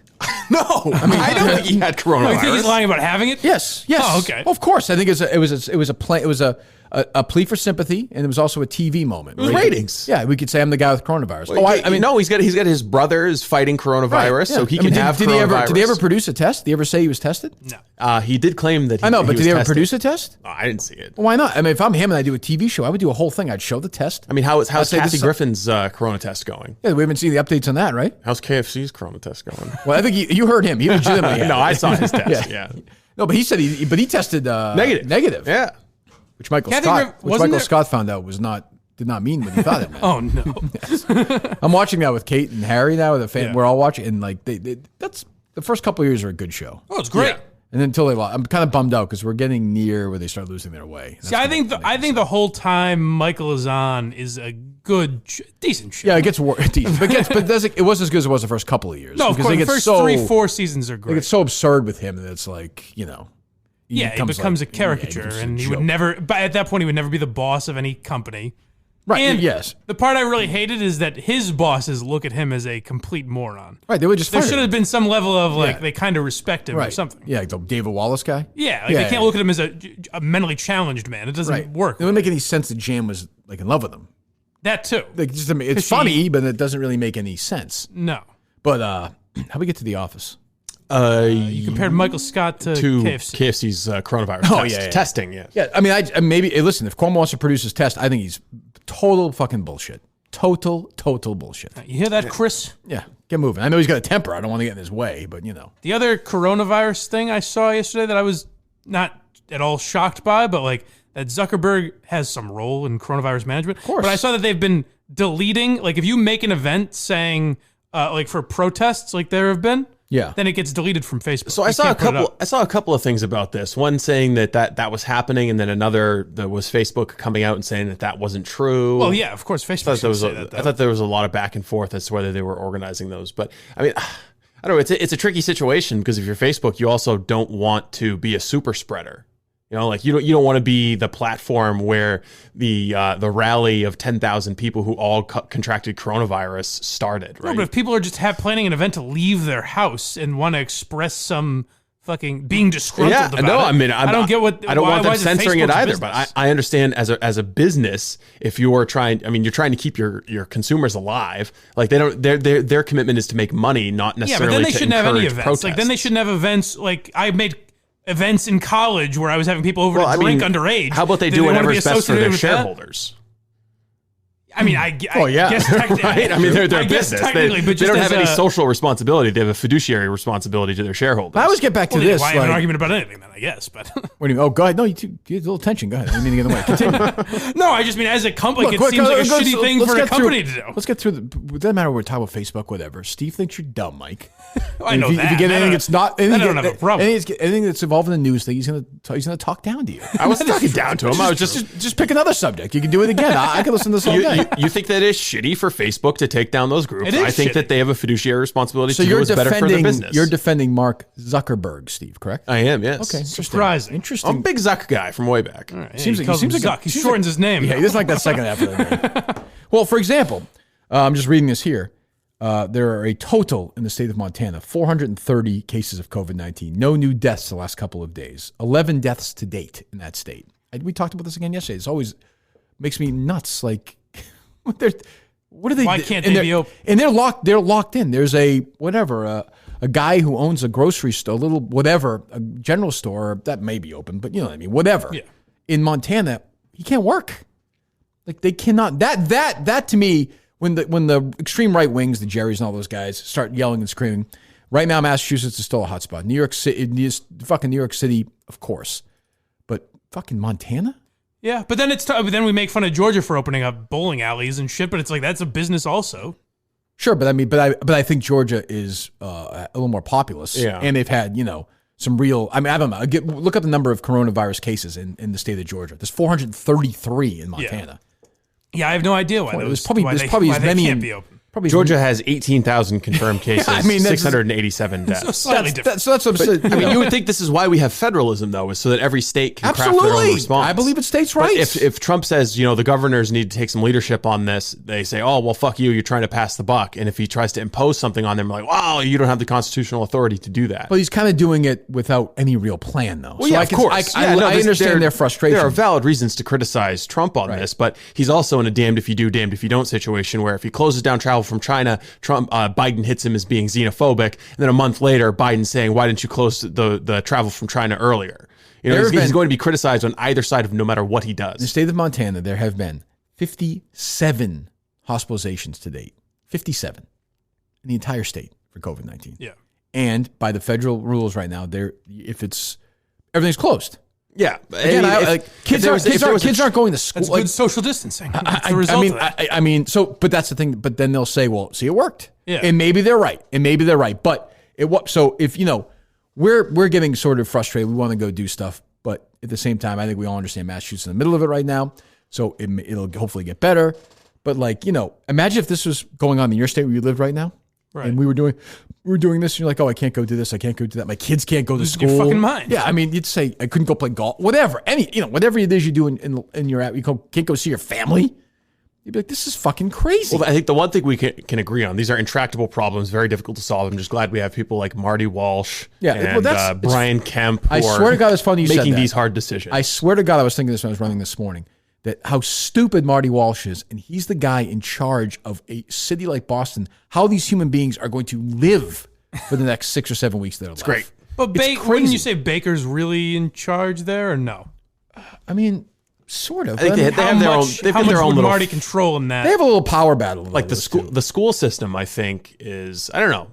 It's strange because he's more powerful than any other mayor, certainly because it's the biggest city. But I'm sure they work things out behind the scenes. Actually, Marty told me over a dinner one night that there's an interesting tension between he and Baker because sometimes the Walsh administration feels like they'll come out and make a statement or a pronouncement or something, and then the Baker administration will feel emboldened to come out and do something very, very similar. Wow, what a duel. Two crazy kids. Yeah. Jesus. Never keep it straight. Oh, God. So there's a tension between them that might not necessarily be working for the health of the people of Massachusetts. Who cares about that, right? I mean, let's just make sure they have this little dick measuring contest. But they're gonna, people are gonna flip in the next couple of days. They're gonna say no more school this year. Kids are going to go back to school in September. That's going to happen. I would say this week. I mean, at some point they have to do it. It's less than 2 weeks until the date. Friday. Probably Friday. I think the Friday news dump still applies. That's what they've been doing for this so far. So yeah, they're probably right. Probably Friday afternoon at like 5 o'clock. They'll say, just so you know, no more schools the rest of the year. So, which seems awfully. I mean, maybe you have to do it, I guess, but that just seems too early to say that because things change every fucking day. I agree. Although it hasn't changed much really around here. I mean, it has. Can you wait till August to decide that, or no? You just can't do it. To decide school? Yeah. August? To say we're just not going to have school the rest of the year. I'm saying like the rest. Oh, I thought you meant the rest of the school year. No. I was like, that doesn't make any sense. No, but I mean, I think their plan right now is that the school is going to start after Labor Day. I would think. Yeah. I mean, who knows? But a lot of people are saying 2021 it will come back. Maybe. But I mean, it's again. Does that mean the same like for like a state like fucking Montana or a state like North Dakota or a state like Yeah. I don't know. Did we do North Dakota the other day? How many cases do they have? Yeah, North Dakota it's in the same boat. Sheldon told us. Did it? Yeah. I mean, Sheldon's still going to work, right? North Dakota has had 10 deaths. Yeah, I mean 585 confirmed cases. It's 10 too many. I would agree with that. It's a terrible thing, but once again, the rest of the country is getting fucked over by New York. It is crazy when you look at the numbers, New York versus the rest of the country. If you take New York out, it'd be even. They're talking about banning travel from Europe and China. Ban travel from New York. Blow up the bridges and lock them in. Exactly. That's good. You're that's damn good right. old fashioned Republican thinking, Steve. Look, sometimes you just got to make hard decisions. You do like that? Yes. Okay. There you go. All right. What else is going on? I do want one tweet explained to me. Because if I'm right about it, it's the greatest tweet I've ever seen in my life. By who? Hey, the claw's back. I couldn't. Is that so? Ooh, there it is. Ooh, there it is. This is it. It's like a modified version. It's not extreme claw, but it's like a modified version. That's not it. That's not. I'm comfortable with that. Really? Jesus. Yeah. Go ahead. What's your tweet? Francesa tweeted yesterday, and I searched all day. I saw this. Yeah, there's all-time Yankee team to find context or anyone anyone talking about this. I got to tell you something. That team would be good. That team would win a lot of games. Yes, they would. Oh, Jesus. I'm just curious. Wiped out right there. I'm just curious who didn't know that already. Well, I mean, so you have Garrick at first. Who do you have at second? Mantle. So we've got Jeter, Mantle, Ruth, Gehrig, DiMaggio, Yogi, A-Rod, Reggie Jackson, and Lazzari. Yes. Tony Lazzari. Okay, at second base. I like that he said. I like all the last names. He had Reggie Jackson, the full name. Like it wasn't Art Jackson. Well, my favorite part of the tweet is you might have it in front of you, Steve, but I think it was something like consistent power and incredible depth. He's right. That's a good team. Incomparable power and incredible balance. That was it. He's right. That team when he didn't have a pitcher in there, right? No, maybe that's today. Forward. I'm very excited. He is the voice we look to settle all of these arguments about coronavirus. He's the voice we look to. He tweeted out 58 minutes ago.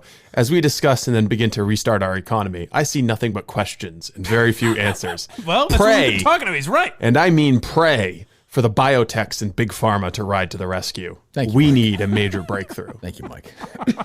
The funny thing is, since he castigated Funhouse I haven't thought about him at all. No, it's true. You don't see any social media buzz. That's a great point. I was thinking the other day, I was like, oh, I wonder if I should tune in and try to pull some bad radio from Francesa. And I was like, well, I don't know. Funhouse hasn't put anything out about him. I don't think I'm going to try. I wouldn't mind hearing what he's saying now, though. Right, he's on today, which is weird. He's just talking. Oh, Mike's on. Do you think he did? That's true. You think he did that yesterday? He took calls from people? Yeah. Yes. Well, no, he doesn't take a lot of calls. I guess in the afternoon he does. You have to have like a critical mass of listeners in order for one of them to feel inspired to call. Yeah, let's go to Tim and Schenectady. No, Mike, you got to put Nettles at third, not A-Rod. What you nuts? Are you nuts? Like, is that what he's doing? He's not a real Yankee. Yeah. I don't know if he takes calls at all on the radio.com show. Right. I've never heard it. But he's doing the thing on FAN still, right? Never heard him take calls, rather. Yeah.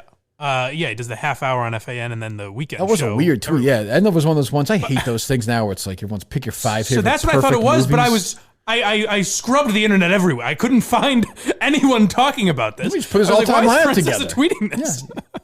That lineup is stacked. He's right. Well, I mean, he's some of the greatest players ever. He's a thought leader. He doesn't have to just follow some internet trend. He's the one who starts the trend. So did he? Let me hear the lineup one more time. Let me hear it. You're never gonna guess. Jeter. Mantle, right? Ruth, yep. Gehrig, yep. DiMaggio, yep. Yogi. Mm-hmm. I don't know which Yogi is that. Yogi Berra. Yogi Berra, I think. Oh, okay. Yeah, right. I think so. A-Rod. Reggie Jackson. Right. And Tony Lazzari. Yeah. It's a hell of an outfield. You got Ruth, you got Mantle, and you have DiMaggio. Yeah. No DH? Oh, Reggie's a DH. Reggie Jackson would be the DH. Yeah, why don't we just tweet out the all-time Red Sox lineup? Oh, I could do that right now if you'd like. That's what I thought was happening. I was looking for, like, everyone tweet your like they do with a million things. Like, these 3 condiments are the things you wouldn't want to lose. That's true. Yeah, the 5 perfect. I saw someone doing that last night. Yeah. So when somebody's trending, it's that now. Yes. Stanley Tucci was that this morning. He made some he cooked something or made some drink video, or something. Yeah. Yeah, someone was talking about how it was everything. But he died. Yeah. But I like Stanley Tucci. Me too. What's your lineup? Okay. Ready? Yep. Murphy. Catcher. Catcher? No, he's the pitcher. Stephen Murphy. Oh, yeah. Yeah, he pitches. I would say, wouldn't you say? Oh, I'm just copying the Francesa tweet. We don't need positions. Stephen Murphy. Well, I think we do for Stephen Murphy. Okay. Stephen Murphy, pitcher. Mm-hmm. Let me think. Who else would be on that list? The all-time Red Sox roster. Stephen Murphy. Remy. Jared Remy would be the clubhouse guy. Julio Lugo, shortstop. Yeah. Stephen Wright would be there. Stephen Wright. Julio Lugo. I'm going to misspell all these. Manny Ramirez, obviously. Manny Ramirez. That's not going to work, Steve. Don't worry about it. We'll do it later. All right. That doesn't really work. Jesus. Yeah, it's weird. Like a 60-year-old man is doing that on his own. Just sitting around like, yeah, okay, who's there? Who's there? And not even that he did it. My favorite, it was just incredible power. And also, by the way, it's like, again, it's as if they have the greatest players of all time. Like I'm all for a good sports fight, I guess, I suppose, but like there's not a lot of debate there either. No, it's everyone knows the Yankees have some of the best players who have ever played the game. Like it's just it's a weird instinct. They just came out of nowhere, no context. I looked through his tweets. There was nothing leading up to it. Someone help me if I missed something. Please let me know. Well, it's an interesting list. Possible. Yes, it is. Is he a prolific tweeter now? No, he's not at all. Maybe once or twice a day. But luckily, we got that one. Why did you move Menners to just one night a week? By the way, Steve, I saw you tweeted one night only. No, I didn't. I'm not censoring anybody. Menners to midnight, one night only. Thursdays 11 p.m. I didn't know. I thought it was only one night only. I didn't realize that, which is plenty, by the way. I don't think anybody really want that more than that. Nightly, we could do a late night show. I think we're good. Monologue. You should do a monologue, then a bit. Mad Menace. So I did that show last night. Super Lemon Haze, yes. Super Lemon Haze. How did you enjoy it? Well, so they're very nice guys. So we do it. We get set up. The guy who brought flowers is, what's his name? I don't know his name. Okay. Is that Super or Lemon? I don't know. One of the guys is kind of laid back, nice guy. The other guy's a big talker. Did you watch any of it, Steve, or no? Yeah, I was monitoring it. Okay. So everything got brought back to pot. Everything. Well, that's what it is. But it doesn't have to be. I'm talking no, every. It does. And by the way, if you watch it, Steve, I'm like, I don't care if you do it or not. Like I have no. Yeah. Do it. Don't do it. Doesn't matter to me. The funny thing to me though was at the beginning when you were like, my take on pot is I just don't like it when people become consumed by it and like their whole identity is about pot and they're like, What do you mean what do you mean about that? And then they proceed to do an entire hour-long show about pot. No matter what we were talking about, we went outside of it and then be like, "Well, that comes back to that." And I'm like, "No, it doesn't. Can we just, That's true. That's true. But it was fine. I mean, I would say they were nice guys. I would say this show was the one you talked the least during. And that one guy, you were talked at the most. That one guy, yeah. The other guy, you were a captive audience for a little while. That guy was yapping. The guy that showed up here. Yes. My God. They're big fans, though. They're big fans. They like it. I guess. But I'm like, this guy doesn't shut his fucking mouth. He listens to this thing for 2 hours a day. No way. But he does. He's into it. I like him. Again, I said this when they asked me to listen to it. That it's not a bad. No. They don't do a bad job. No, they hate you. But yeah, they do. Well, because you shit all over the podcast. Oh, right. Right. But I didn't though. It's a bad. It's. I just said it doesn't really fit everything else on the YouTube. But they've got their niche. Which is also fine. It's there, though. I don't care. I'm sure there's plenty of people who smoke pot and listen to the show. So I guess they seem like nice guys. So I did that. And then tonight I have what? Tonight you're doing the OGs. Oh, that'll be good. That'll be fun. With Steve and TJ. Those guys, then the ladies, then the conspiracy show? Correct. No intern show. No, you do the intern show as well. Yeah. You got the intern show and then the conspiracy show. 2 shows on Thursday? Yes, I think so. I'll have to go look at the schedule. We may take a look at that. Well, we can bounce the interns. Well, we can do it, but I'm not sure we're going to do 2 on. Okay. Yeah, that seems unlikely to me. What are you going to talk about in the conspiracy show? How the hell do I know? I didn't know if you requested a topic. I did not. No, I've not heard that show. Oh, really. Interesting. Well, they've been into COVID, obviously. I'm bored already. So that's going to bore me. But I mean, if they do do a that, good job. If my advice to them, I think you guys could do a pretty good show about the Kennedy assassination, right? I mean, that's of all the big conspiracies, that's one that you would probably have an interest in. Most thought on, I suppose. Yeah, I mean, I don't know. Yeah, I guess. I don't know. So that's okay. That's and then all right. So it's Steve and TJ. All right, that's fine. That's fine. Okay, fantastic. Yeah. so who was the first Adam Driver tweet last night? Do we know? Kicked off the whole thing? I have no idea. I saw it was trending, and I was like, what the fuck is going on? Why are they trying to cancel Adam Driver? And it really seems to be because he said in a New Yorker interview, I joined the Marines after 9/11. Yes. Right? Yeah. Okay. Yeah, the quote is, I saw it this morning. It was basically that. It wasn't against Muslims. It was, we were attacked. I wanted to fight for my country against whoever that is. And people were but it was actually about Muslims. Well, sure, but he's saying if it had been anybody, he maybe felt a patriotic need to fight back. Okay. But you forget at the time, everyone was like, these fucking people. Of course. Yeah. Yeah, I don't know. You know, that seems like a natural line of thought in the moment. At I don't the know why time, you wouldn't sure, think that. Do you think Driver can do a good impression of somebody he was trying to kill when he was in the Middle East? Definitely. Maybe. I don't know. He's a good actor. He's a very good actor. But yeah, I mean, you see that because I saw him trending, and I thought one of 2 things: either he's dead or he did something stupid. Yeah. Well, it turns out it's good to know that we can keep focused on the serious thing, as we're in the middle of a historic pandemic and economic depression. Millions of people have lost their jobs. But there hasn't been, as much as it's stupid to get worked up about that. I thought there was going to be an onslaught of every day. There'd be some new horrible. I thought there'd be a lot more about coronavirus where people would get in trouble for things they tweeted or said, but there has not been a ton. I like the beauty of coronavirus now is people can, like Cuomo or whatever, can just say they have it. No one's going to call them on it. Yeah. You know, like you said, Kathy Griffin. Remember that 2 weeks ago, whatever that was? 3 weeks ago? Oh. We knew it was bullshit. You know, total bullshit. But, you know, it's just a... It was confirmed that it was bullshit now, right? Yeah. Or am I wrong? It's like Julie DeCaro.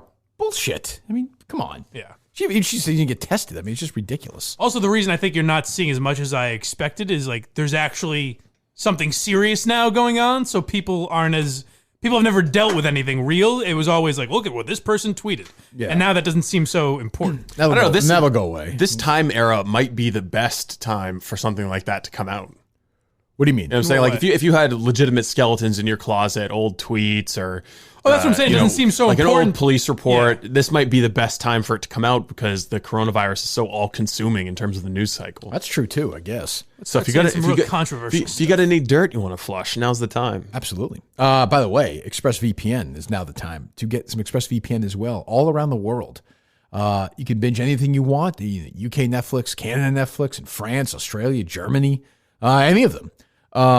A lot of these shows aren't available in America, and if you want to, watch on Netflix over there, like How I Met Your Mother is on Germany Netflix, for example. I saw Mike tweeting about that the other day. Fan? Did I not? Yes. Yes. You're correct. Decent Worst show? finale in I've heard history that. of television. Yeah, I never watched it. I heard Awful. that though. Ruins the show. Really. Oh, really? It makes you feel like for 9 seasons you watched nothing happen. No, it's like the St. Elsewhere. Because they reverse. Oh, really? That what sucks. they really were. Yeah. It's hard. These fucking finales are hard. Sometimes you just do a show. It's not that complicated, I don't think. Well, they made their finale in like season 5 because the kids were getting old, but the kids aren't even in the fucking show. So I don't know why they felt a gun to their head on that. But anyways. You got me. I don't know. Yes. All I know is ExpressVPN. I never watched the show, so I am no help in this one. I understand. Did you ever watch it, Steve? I've seen episodes here and there. Just never a loyal watcher. Yeah. Decent laugh track type show. Yeah, not bad. Yeah. All right. So we know VPN protects your privacy and security online, right? But you can See, I don't think you should gloss over that part because, you could go watch your other TV shows, but the online security is an important one. Like, I've got Ziggy now. Every single advertisement I see, I'm being served up dog ads because the ISPs, all these large companies, Facebook, Twitter, all of them instantly know that I've got a puppy. So they're using that information to try and take my money. That's good. Thank you. That's good. So I was on with Closet Case and Penis Head the other night, right? Yes. Correct. The movie we discussed is The Karate Kid, one of the great films of all time. So I'm talking to them, and I thought that the script had been nominated because back then they would nominate like weird scripts for Oscars, like popular movies. Yep. And while we're talking, I looked it up on my phone. I did a Wikipedia search on it. The next day on my YouTube thing, there were a couple of Karate Kid scenes that popped up there. Oh, I mean, that is fucking. I feel like sometimes I say things and it shows up. I caught up on Better Call Saul. Me and my girlfriend talked about it. Never looked up anything on my phone. Both of us are now getting Better Call Saul ads. How is that? Recommendations on YouTube. So the thing is that you instantly think, my phone is listening to me, my computer's listening to me, but supposedly they say that the micro targeting is so good, and they know your profile, your online profile, so good that it can just seem like they know. Yeah, but I talked about, like he was saying, I did a Wikipedia search, and the very next, I've never had a Karate Kid scene pop up as a suggestion on my YouTube ever.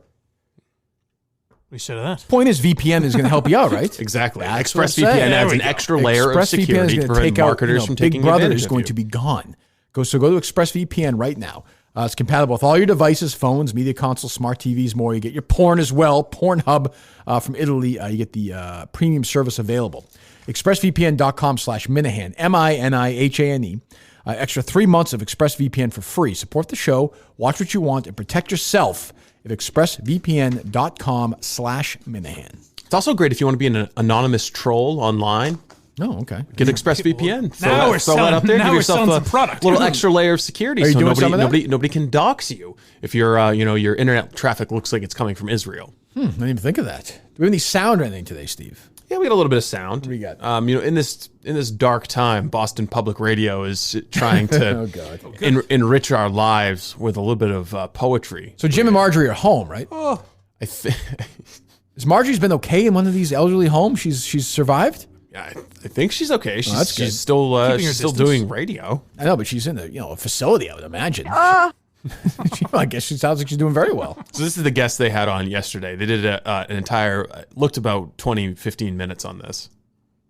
Okay, let's go back to Billy Collins now. Yes, sir.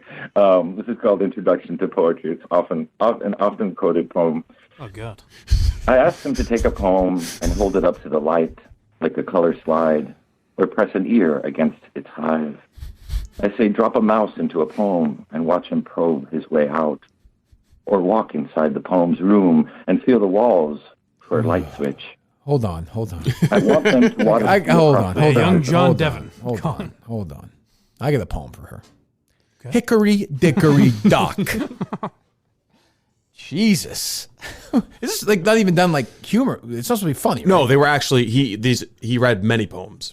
Who is this person? Who's this asshole? Just some local literary expert or something that they had on. I'm sure he's a friend of Jim and Marjorie's who's got some anthology. Is Marjorie running the show, by the way? Where's Jim? Oh, Jim was there. I mean, Jesus. He's taking a break. Slitting his wrists. $500,000 to do this. Think about that. You are paying Jim Browdy's salary for living in Massachusetts. Correct. For this. Meanwhile, there are people working at restaurants who are laid off right now and can't go into work. Jesus. But they're doing a public service. They are. That's true. That's true. Poem, waving at the author's name on the shore, but all they want to do is tie the poem to a chair with rope and torture a confession out of it. Now, another Steve lie. See, I think they're joking. Steve said this was not funny. Yeah, they're joking, I think. I don't think they're joking. I think the poem is very funny. Oh, it is? We've all done that before, haven't we? Haven't we, Yeah. folks? What, I mean, let me hear the sound again. What is the line? What is the poem? What the fuck? Let me hear that again. What is she laughing Started at? off from the top. Yes, yes. Okay, misleading us saying Let's the go poem back to wasn't Billy funny. Collins now. Is this like an anti-Trump poem or something? Or? This is called Introduction to Poetry. It's an often quoted poem. I asked him to take a poem and hold it up to the light, like a color slide, or press an ear against its hive. I say, drop a mouse into a poem and watch him probe his way out, or walk inside the poem's room and feel the walls for a light switch. I want them to water ski across the surface of a poem, waving at the author's name on the shore, but all they want to do is tie the poem to a chair with rope and torture confession out of it. They begin beating it with the hose. I legitimately I don't understand it. Yeah, the poet is saying that he wants to tie a poem to a chair. That's and funny. Torture a confession. A poem is not like a person. But why though? That's the joke? Yeah. I don't get it. Well, he's poem is an inanimate object. He's trying to interrogate poetry. Yes. Oh, I got you. Okay. And Because You can't do that. If you torture poetry, it'll give up its secrets. Why don't they just do like things? Do you think that's what they're doing at Marjorie's home? They just have like poetry day and stuff, just keep them busy? Like, what are they doing? I don't understand. They've actually His just got finger- a his finger painting. They put a mic into the home. Yeah, they should. I'd rather watch that movie No, night. what it really means. That is great. That is really Well, great. we've all done that before, haven't we? Done what? Yeah. Done what? And Billy knows where he's coming from, if I'm not mistaken, in his biography. What have we all done? Wait, rewind. No, I can't do it. No, go back. I can't do it 3 times. I can't do it 3 Poetry times. is like trying to beat a meaning out of a poem instead of enjoying it and just taking it in like you would song. Like, something we don't always know what every single piece of a song, but we're feeling, Who is this we're feeling asshole? Before thought. Billy or, Collins, or did they say? Concurrent with thought.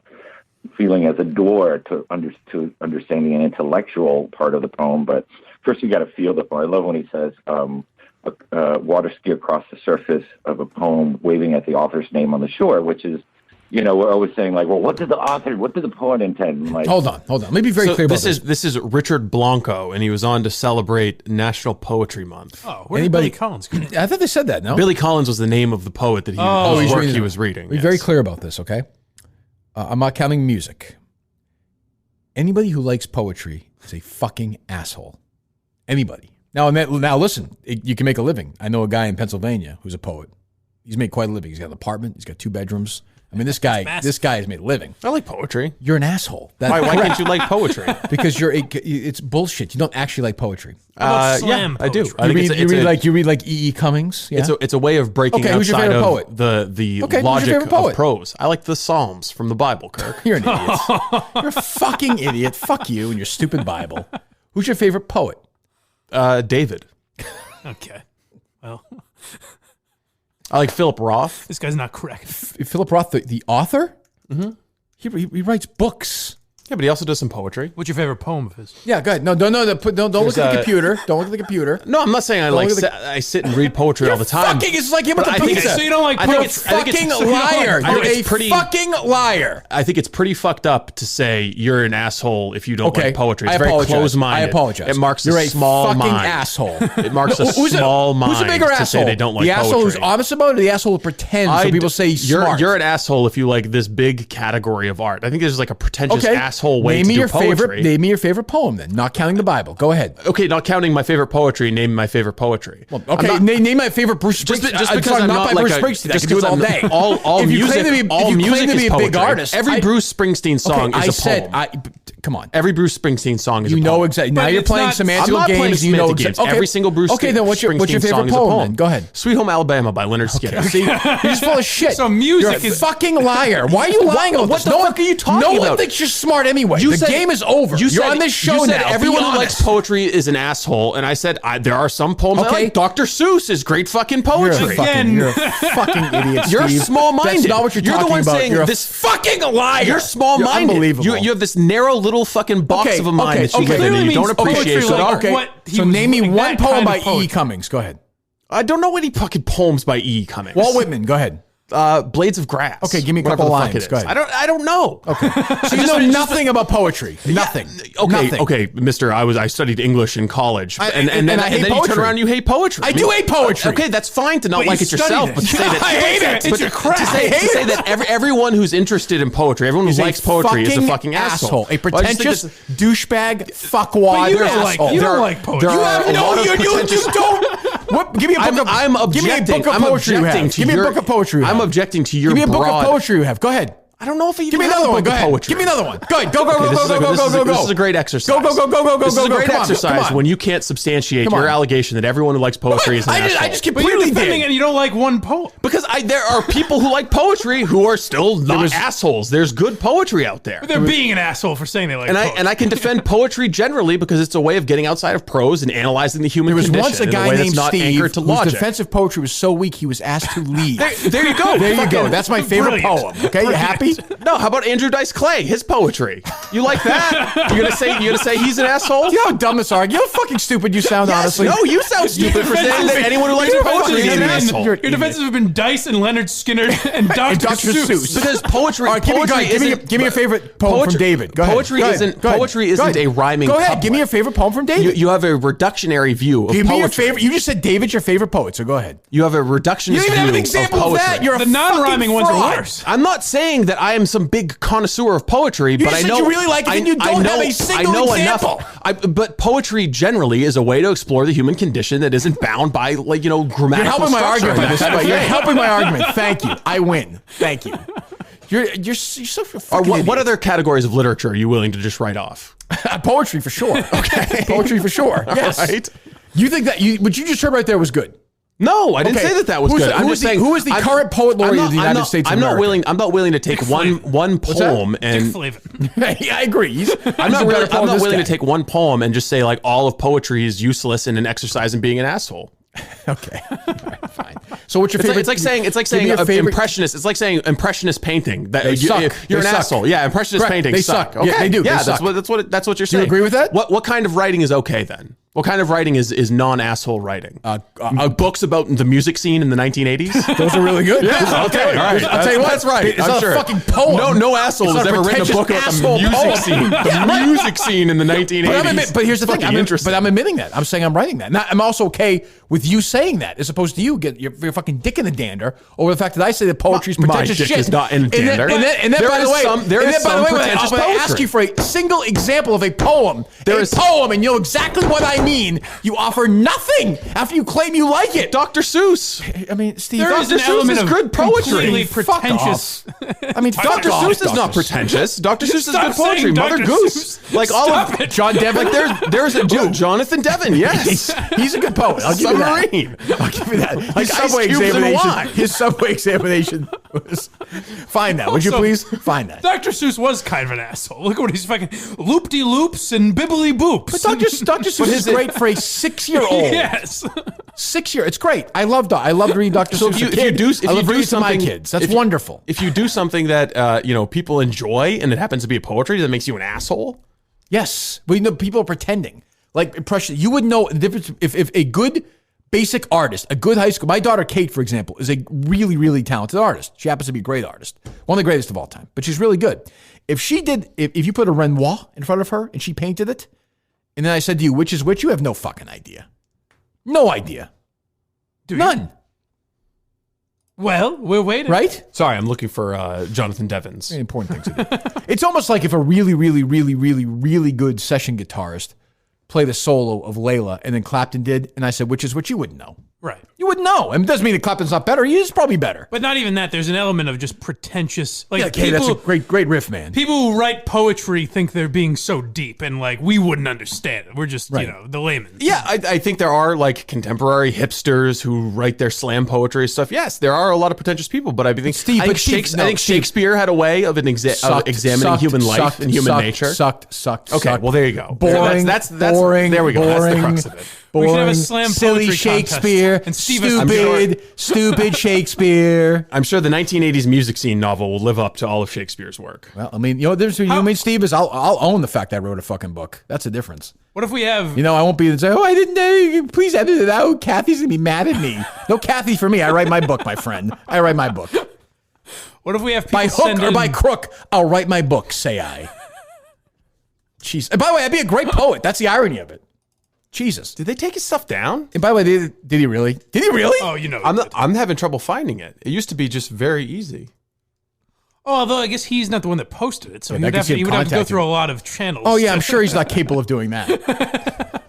It's gone? Oh, hold on a second. All right, there we go. Oh, thank God. Jesus. Jack and Jill. But you know what I'm saying. He is dancing around the truth here. I think we should have like Minifans try their best at writing poetry, mix it with actual poems that Steve would think are good, and see if he can tell the difference. Well, there is a lot of garbage poetry out there. How about this? We do parody songs. Let me get some Minifan parody pretentious poetry. I have a bunch of show references. Get to work. But see, it would be really, really easy to just do garbage poetry, though. There'll be an art to doing it in a good there's an way. art to a good parody song. Exactly. Right. So let me hear some good parody poetry. That's what I want. Kaylee's last notation. A gentle. What an asshole. No, this is good. Steve's convinced. Now he's got me. He's brought up a good poet. Let me say this. This is, by the way, you're about to hear what is essentially Steve's finest moment. I mean, really, just ending the life of MHB. A gentle hum numbs the ear, static in the wind now. Composed with other lost notes and melodies never to be heard, save in that second of collision, the soft blurs quietly observed. Quotation and notation, direction for the lost, and orange haze with cocktails tickles nostrils straight across. Now, this is an asshole, right? I was going to say, you're going to say this is not the art form of an asshole? There is a lot of bad poetry, but there's a lot of bad music out there. You can't just say, like, all of music sucks and music is for pretentious assholes. The problem is, all of painting bad sucks. poetry. Painting is for pretentious assholes. See, that'd be like me saying, you know what, all this whatever sucks. All rock music's great. You said it wasn't. You'd say all rock music's a bunch of pretentious assholes. And I'd say you're full of shit. And you'd be like, give me an example. And I would say, who are those ones who sing the little kids? What's that fucking group? MGMT? Whatever. Like some little, as opposed to naming a real rock group. But you couldn't produce anything. But you got ahead of your skis. You said that this entire world of art is bad. No, I said if you go back and listen to the sound, I said I'm not counting music here. I am saying your old fashioned like this all sucks. And okay, so you're saying Shakespeare sucks. Yes. Okay. All right. What's your favorite Shakespeare one? Go ahead.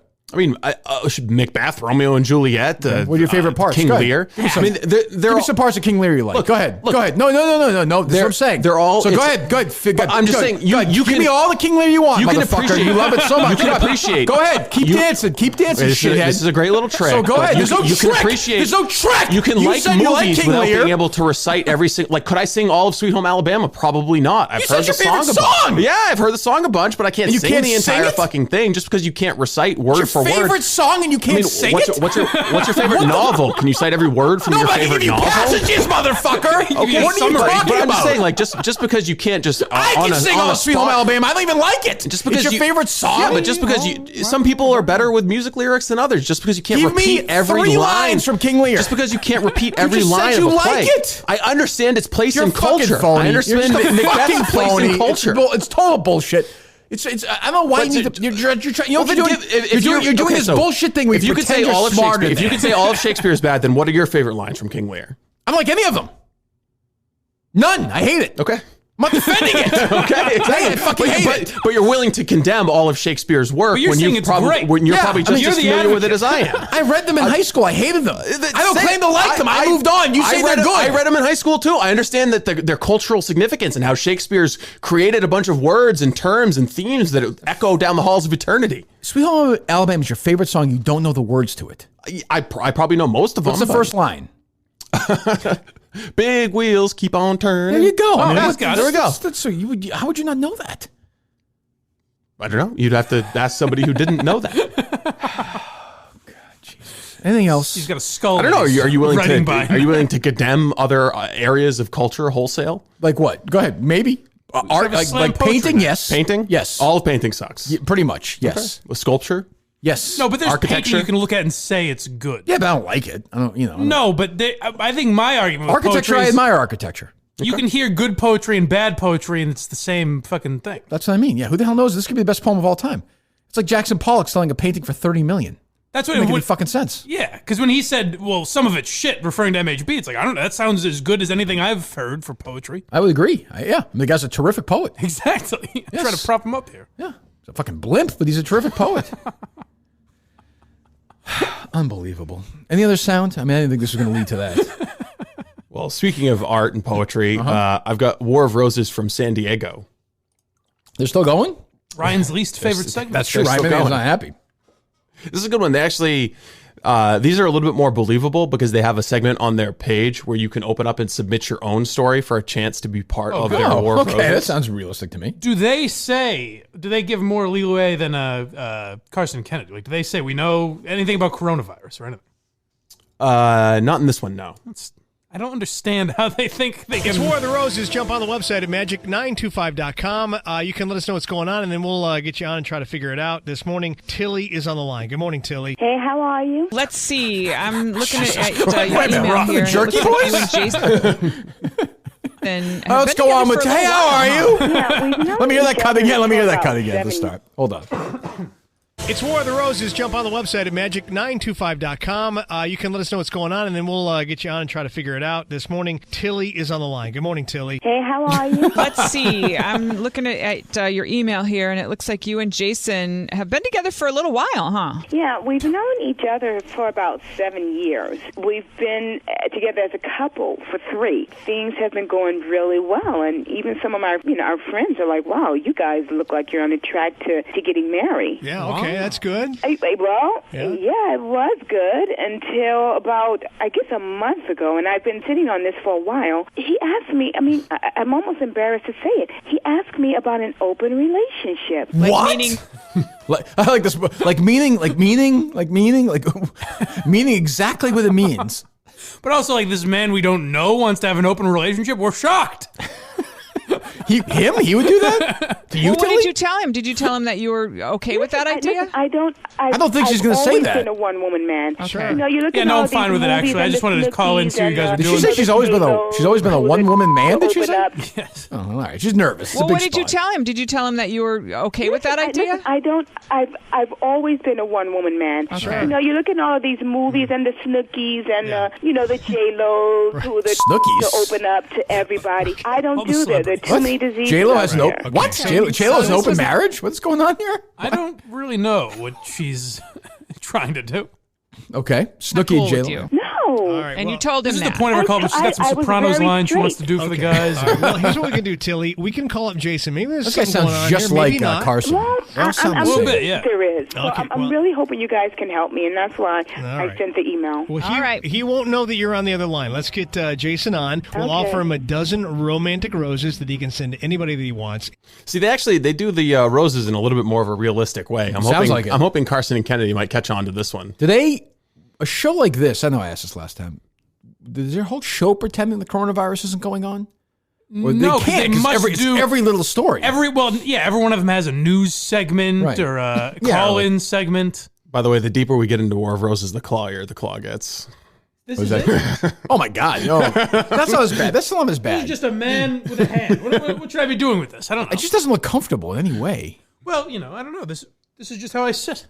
Why'd you look at the whole chair when you move your hands? Well, because this is that's the chair I've got. I don't think it's anything to do with your hand position, does it? No, but I think if I had a different type of chair, it would affect if I was in like a computer chair, I'd be maybe swiveling instead. We can make that happen if you'd like. Is that you'd prefer that? We should get a different chair every day for me. Should. See how- We have 2 chairs in the room. They're the same, but yeah. All right, go ahead. It's almost like the music's the same. Hello, who's this? Hi there. My name is Anne, and I'm calling from your Buds and Blossoms. Is this Jason I'm speaking to? Hey, speaking, man. Well, good morning, Jason. Again, I'm calling from your Buds and Blossoms. Ooh, by the way, let me just hold on. Let me just say, opened the Carson Kennedy editors or whoever's it was much better than these people. They're pros. The thing we kind of forget about too with War of the I think the reason we originally brought up War of the Roses is why does every single one around the country have to be roses? Like in 5 minutes you came up with doing watches for a response. You know what I mean? Like, why can't they mix it up just to throw people off in that way? Because the roses aren't the sponsor. There's no reason it has to be every single one is roses. I don't get why. So so this one's poorly edited. Like, do they independently edit them, or is there a service that just gives it to you wholesale. I think Here's it's the like actors. The service provides the script, and they have to work with the drops. Oh, okay. Like we did with the Hammer. I think it depends on the station. I would, yeah. Oh, you think so? Yeah. Probably. Because some are actors, some are producers or like salespeople that they pulled in. I guess, yeah, right. That's true. Yeah, that was true. It's probably people in the building who use a sales. Here in Normal Heights, and since we're a brand new shop, we're trying to get our name out there for people that are looking. How would they for know? a This makes florist. sense. This is plausible. So we're actually doing this one-time. How would they know promotional it's a offer brand new show? where They're just we want to dialing give you random a dozen numbers. Red romantic roses, and with these is you get to send them out to whoever you'd like anywhere in San Diego County. All we ask for, if you do choose to accept these roses, this offer, So have to send them to your lover, and your family mistress. about us, and maybe even post us on your social media. That's the only deal. Go ahead, tell me how I could get these free flowers. Well, honestly, I just need the name of who you'd like to send these roses out to. We'll get an address, and then we'll also do a message. Go ahead. Sure. Send them to Michelle. Okay, to Michelle. And Who is then that I'm for ready Claire? for that message whenever you're ready. Oh, so Go she ahead. doesn't interrupt us The message quickly. is going to be, let's take it slow. But I do wanna let's fuck your take it brains slow, and I want you to send them to Michelle. Just to be clear, not my wife. It was Michelle. Jason, it's Jagger and Christy Yeah. at Magic Oh. 92.5. And Yeah, this sure the thing it we do is. call Hold War on. of Wouldn't the you feel? Roses. Hold on, Yeah. Steve. Hold on. Wouldn't you like Mike more if his name was Jagger? Yes. I think your name should be Everyone Jagger. would. I know. I'd still be staring at that claw. Kirk. He wouldn't have the claw. It'd be a different man. I'd be smoother. It'd be a different man. I'd wear it. I'd get all the kids to be. If I You was would- Jagger, you would all the have- kids would be doing You this. would actually claw. have claws if he was Jagger. Would be Billy- selling merch. Jagger. Kirk and Jagger. Jason, it's Jagger and Christy. Jagger, how you at doing? Magic 92.5. And this is the thing we do called War of the Roses. And Yeah. Tilly has been listening to this whole thing. Yeah. Yeah. Am I being like punked or something? No. You're going to be slapped when you get home. Whoa, That's whoa, what's gonna whoa, happen. whoa. This is Tilly. Domestic This violence? is 10 years of being together, Tilly. Jason, who's Michelle? And what do you mean take a show? Is that why you want the open relationship now? First off, let me answer your first question. Michelle is none of your business. Oh, And shit. if you really want to know, Heard if that. you really want to know, I heard it too. Yeah, I that's really want to know. exactly why I wanted the relationship, because I'm bored. I'm bored out my So would mind. that be your reaction? Okay, you Do know you guys what, hear that? Matthew, Is that what you'd be concerned with? I'm going to go get every kind of STD test that there is, okay? The worst idea, And you I can mean- take your lame ass and Michelle and any other kind of that you're, Well, boy, how'd you're they not beep that good out, that with, one? and go on. I have given you so much of my time. There's nothing that you've never just about asked to get crazy. except for an Gets open crazier? relationship that I haven't given you. What are you Yeah. bored about? Anal. It's got to be Seems anal. pretty cool and collected. What? Whatever, Starfish. You can do whatever you want. Okay, wait a minute. What is What? this little boy game? You know What what? is Starfish? I'm I actually don't glad understand. What does that happened mean? Because I'm tired of this anyway. Yeah, what is, I'm actually I'm tired of you yelling at me for Starfish, cheating what on does you. that Well, mean? hold on I've had- real quick. Frankly, Stomped all over it. Hold on real frankly, enough quick. is enough. What Oh, is- sorry. what do you think starfish would mean? I don't know. What are you saying, Steve? It's when you lay there like a starfish and just get fucked. So she's all missionary with. She's bad sex, I man. apologize. Oh, I didn't know that. I didn't get that reference. Yeah, it's not just missionary. It's like, imagine having sex with a starfish. That one's for can. you. That one's for you, Big Steve Quotes. Okay, there you go. Okay, Jesus. So she didn't like, but she knew what that meant right away. No, they're I asking. don't understand. What does that mean? Because I'm tired of this anyway. Yeah, what is I'm actually glad this happened. what is starfish? What does that mean? What, Exactly. I mean, Does that- am I She just dealing with lays the there on her back with her 5-year-old? What? open and her arms. That's what starfish is. That's She does inappropriate. nothing. Oh my She's boring. God! You know what? I'm glad I sent this email out. This lazy, no good, nasty. There's different ways to find out stinking about it than doing this. but- is out of my life. He can have as many open relationships as he wants. All of your shit you will do. be on the sidewalk when you get home. Okay. I like that after 10 years, he's like, I've just had enough of it. Like, this is bullshit. I like the part where they mistakenly left in when the actress playing her when her little kid came in for a second. They made some noise in the background of the house where she's recording these things all day because they're all quarantined. She's still at work. It's possible. Jesus. So it didn't end well then. Did not. No, it doesn't seem to have. We've never pulled off a good one of those for our show. Maybe we will one day. Who knows? Well, I think we can also encourage the Minifans to submit these. It's let me see. It's 90. Oh, that's true. Yeah, Jagger and Christy. Yep. Out in San Diego. They'll And they def- have a they'll- little link up where you can submit And your they'll own. definitely respond to just normal people who have. Oh, yeah, because it'll go flawlessly. Yeah, just I would as, imagine just as this for one sure. did. Yes. I want to see how the parody poetry goes. I'm gonna see if people come through with this because I think it's gonna be the story. It's gonna be a tough one. I think Steve's poetry is gonna be the breakthrough story of the day. It's gonna be Minahan condemns art. Is that what it's going to be? Yeah, I think so. Yeah. Maybe by the end of this, we will say there is some good poetry out there. Absolutely.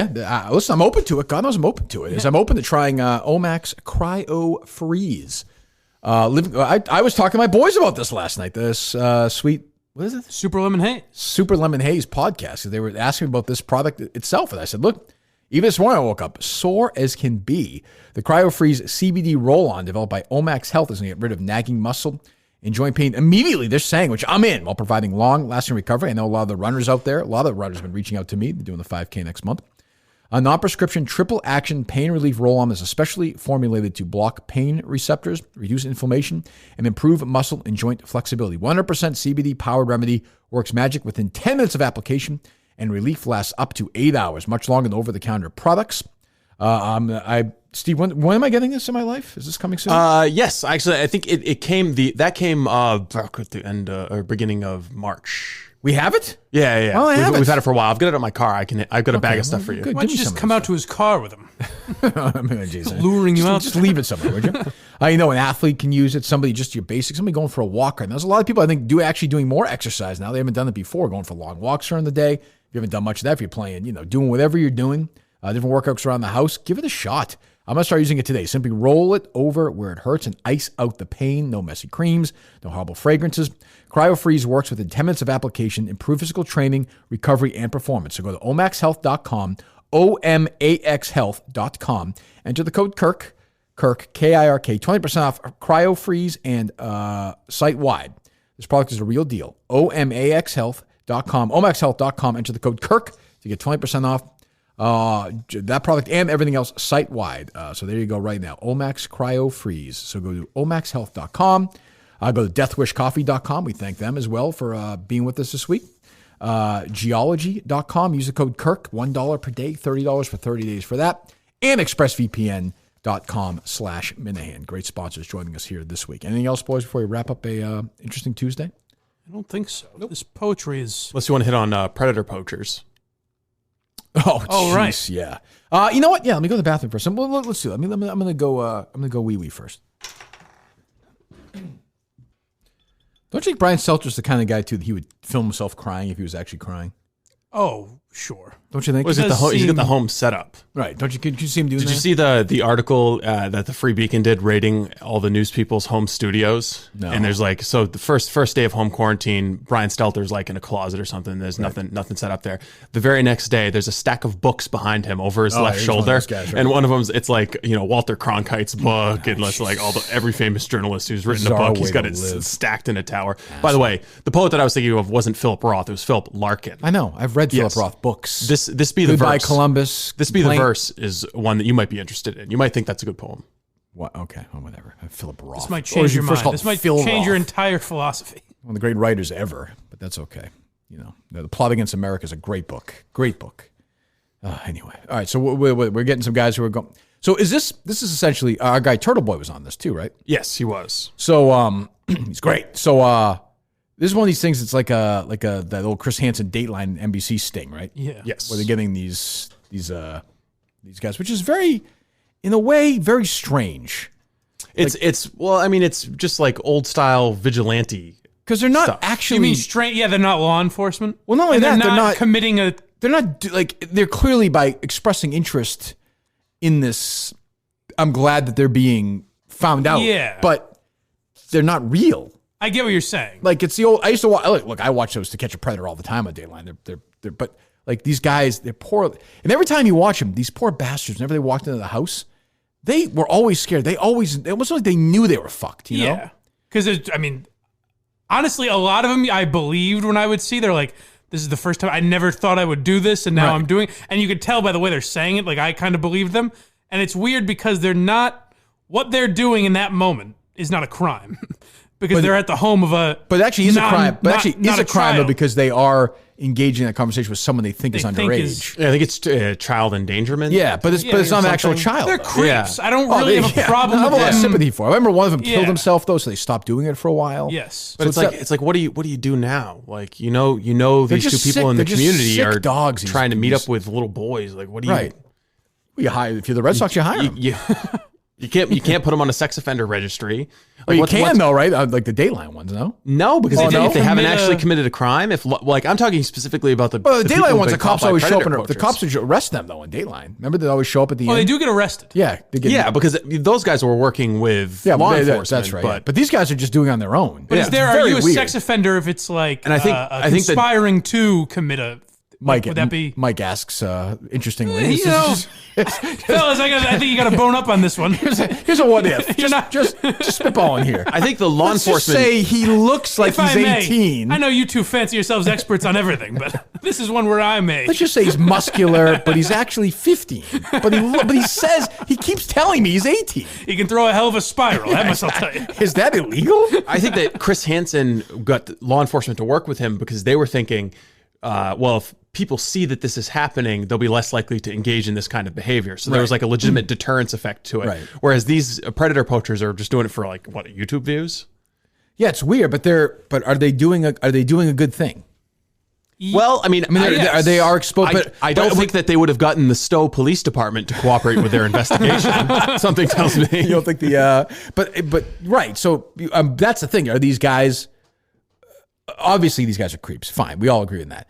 But are these guys who are acting on this all the time, or are these guys who are just kind of almost like we would look at porn? Are they? I mean, it's like what you say about a DUI. You think somebody gets busted for DUI? It's the first time they've ever been in a chat room. These guys are fucking creeps, of course. But I just find it to be. I remember watching the Dayline. I'm like, this is weird because they're not actually right. But clearly they're creeps. talking to a 30-year-old who's pretending to be a.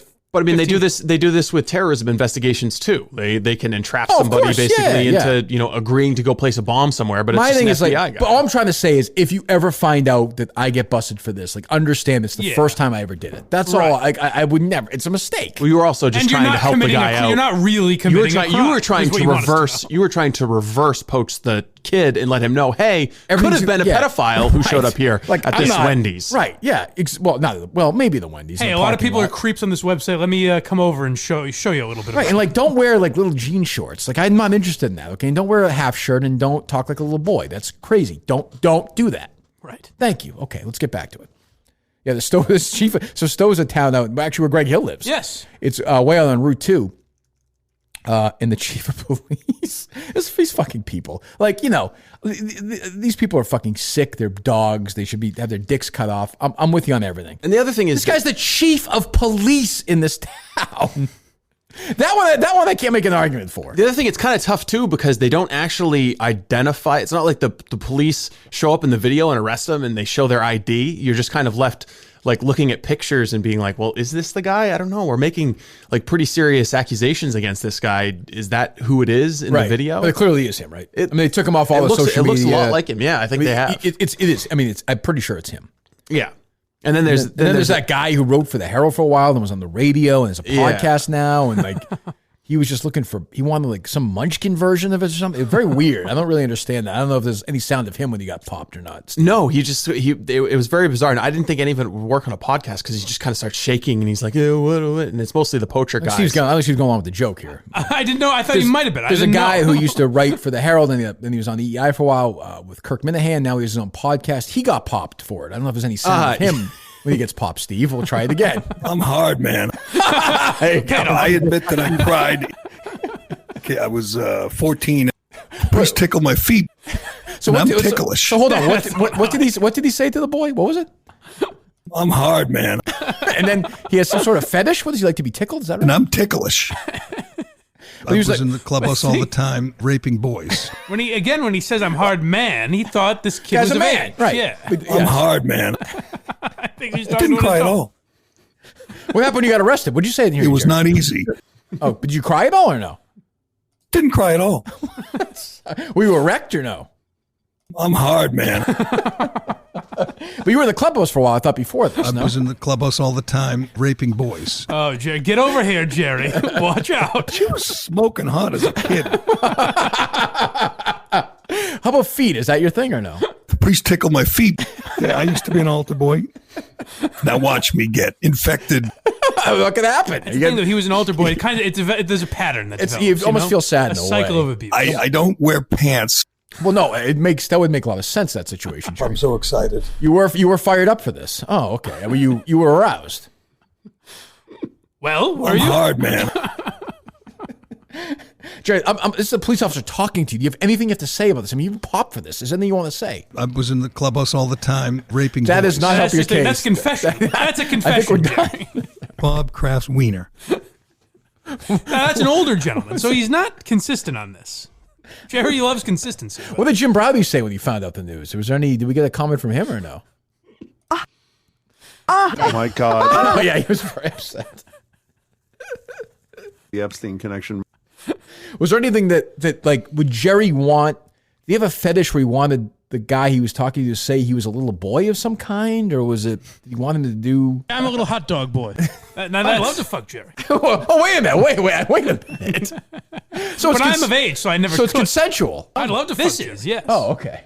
This is a consensual relationship. But if Jerry does it, Mike's going to tell somebody, right? Or no? Will I? I'm going to tell Mommy. All right, let's hear from the snow thing.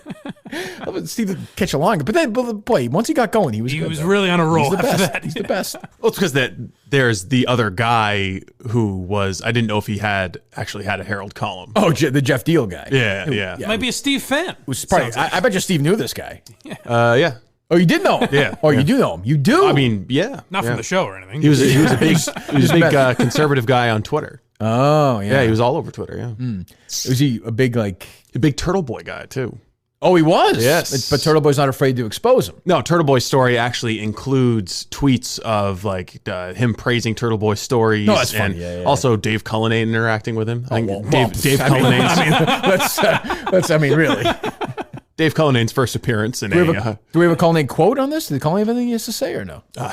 No, we have no sound of Cullinane? We have no sound. We have no Cullinane sound?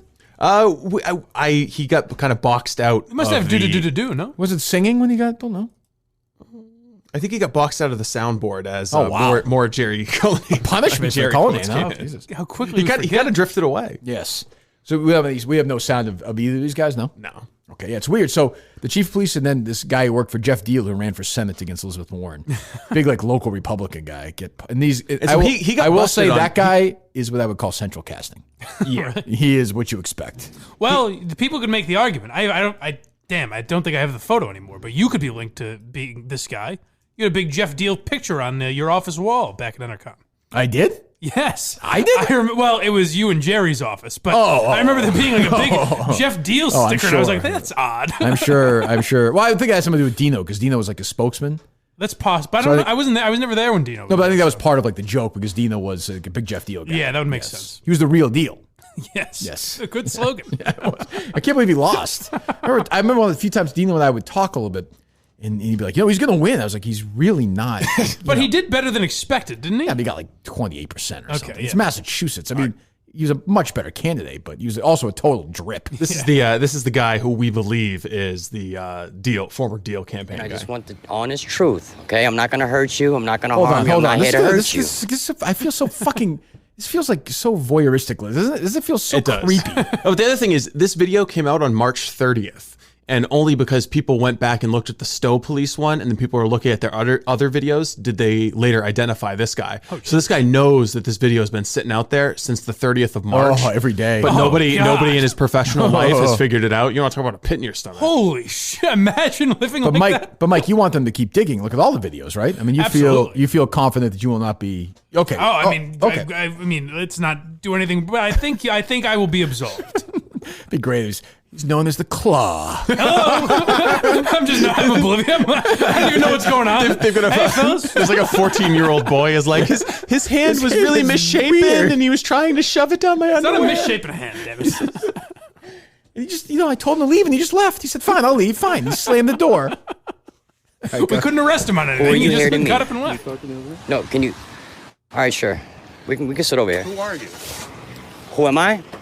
Basically, who I am. I'm not a cop, but what I do is I go online and I catch predators that prey on little kids. Yep. Well, basically, I've been speaking to you already on both of my accounts.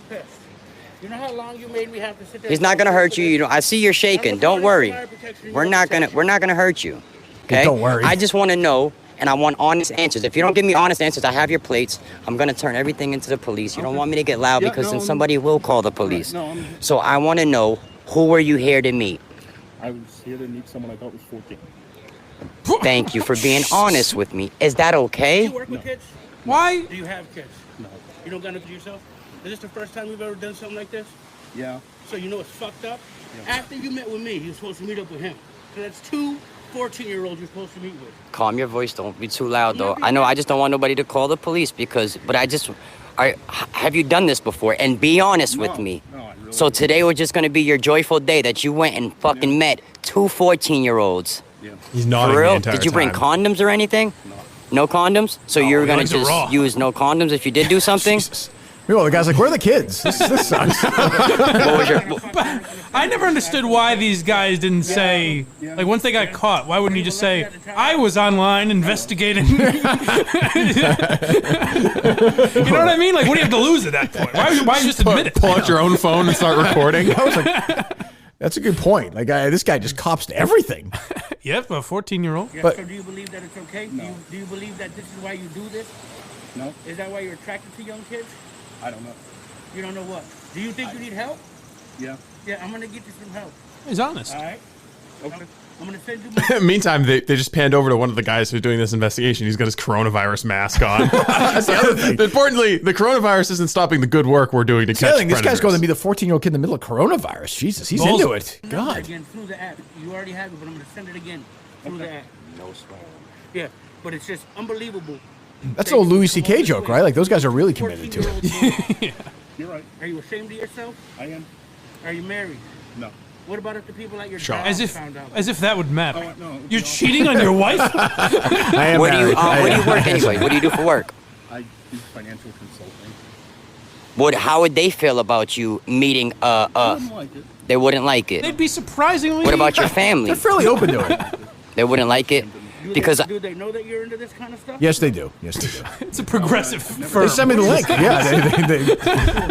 War of Roses just got real. It did. I don't know. You don't know. It'd be incredible if this is a War of the Roses thing. It's not because they're weak or we caught you online chatting with underage boys. What have I told you? Can you imagine the actor volunteering to be like, yeah, I'll be a part of that. Yeah. And the other 14-year-old boy's jealous. Like, I thought I was the one. You love me best. They're fucking fighting with each other. Now, with this, at least the NBC thing, you can say it's an official investigation. What's to stop these guys from getting in trouble for being on these sites? You see what I'm saying? Oh, there's no crime against posing as a 14-year-old boy. Yeah, they're just... where are the... There's nothing? Again, I guess it's just regular chat rooms then? I didn't know. You mean the guys who are posing as the 14-year-olds or the guys who are trying to seek them? The guys who are posing as the 14-year-olds. These guys.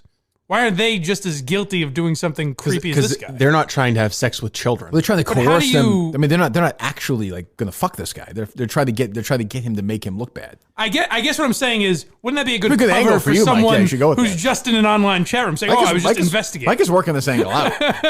I'm just making sure. You guys are as guilty as I am. To me, it seems iron tight, and I don't know why more people aren't using it. Look, you're guilty. I'm guilty. Let's just get the boy out here and let's get to work. What are we doing here? I still think there's a kid involved. I'm like, all right, fellas. You guys, you know what? You guys are a fucking tease. I like it. I'm fucking harder than I was when I got here. All right, let's get the kid out here.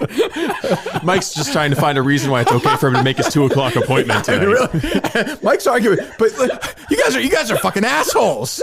You guys really fucked me over here. This man is being wronged. Boy, Mike will defend these guys no matter what, man. He will fucking defend them to the end. There is something going on. Today begins his investigation into the predator poachers. I'm going to take these motherfuckers down one by one. You want me to do? Make the world less safe for kids who are being poached upon He's by going to be in these. He's going to be in these chat rooms posing as a 42-year-old man who wants to meet with kids. He's going to have to meet. He's got to meet with like 11 kids before he finally gets to the predator poachers. But God damn it, he's going to ensnare them.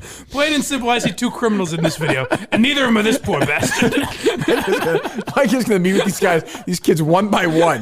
Be like, listen, I know you're the one. Are you 38 years old? Are you fucking 38 years old? Jesus. And I'm ticklish. I mean, I can't, Well, that's not what I meant. These guys are fucking creeps, but I can't help it. It's like a little part of me is like, these guys are so fucking sick. They're like, I don't know. That's the thing. No one's ever going to criticize the vigilantes in this regard because there's a unique place in hell for people who would abuse children. Right. Absolutely. But I mean, like, so where does the vigilante thing, where's the line for that though? You know what I mean? Yeah. Well, like, I mean, can you just do any undercover police work? Can I be a vigilante guy who says goes on the chat room and says, hey, I got fucking cocaine like you wouldn't believe. I got heroin and then just shame the drug addicts? Well, then you're a narc. What do you mean? Well, then you're like a rat. Yeah, but you're trying to ensnare somebody who's breaking the law, though. I mean, spoil the drug business, though. That's true. But I mean, that's just good, harmless, libertarian fun. That's true, but just anything. Well, there's something too. People would look down more on that than this. What if you were trying to catch? Oh, for sure, because you're taking advantage of something. But I mean, these guys, they're creeps. Listen. You want to cut their dicks off and put them in jail for the rest of their lives? Fine, but they are sick. So it's like, one of these guys. What happens? What happens if this guy kills himself? Right. Everyone says, "Oh, this is great." Well, okay. I mean, is it?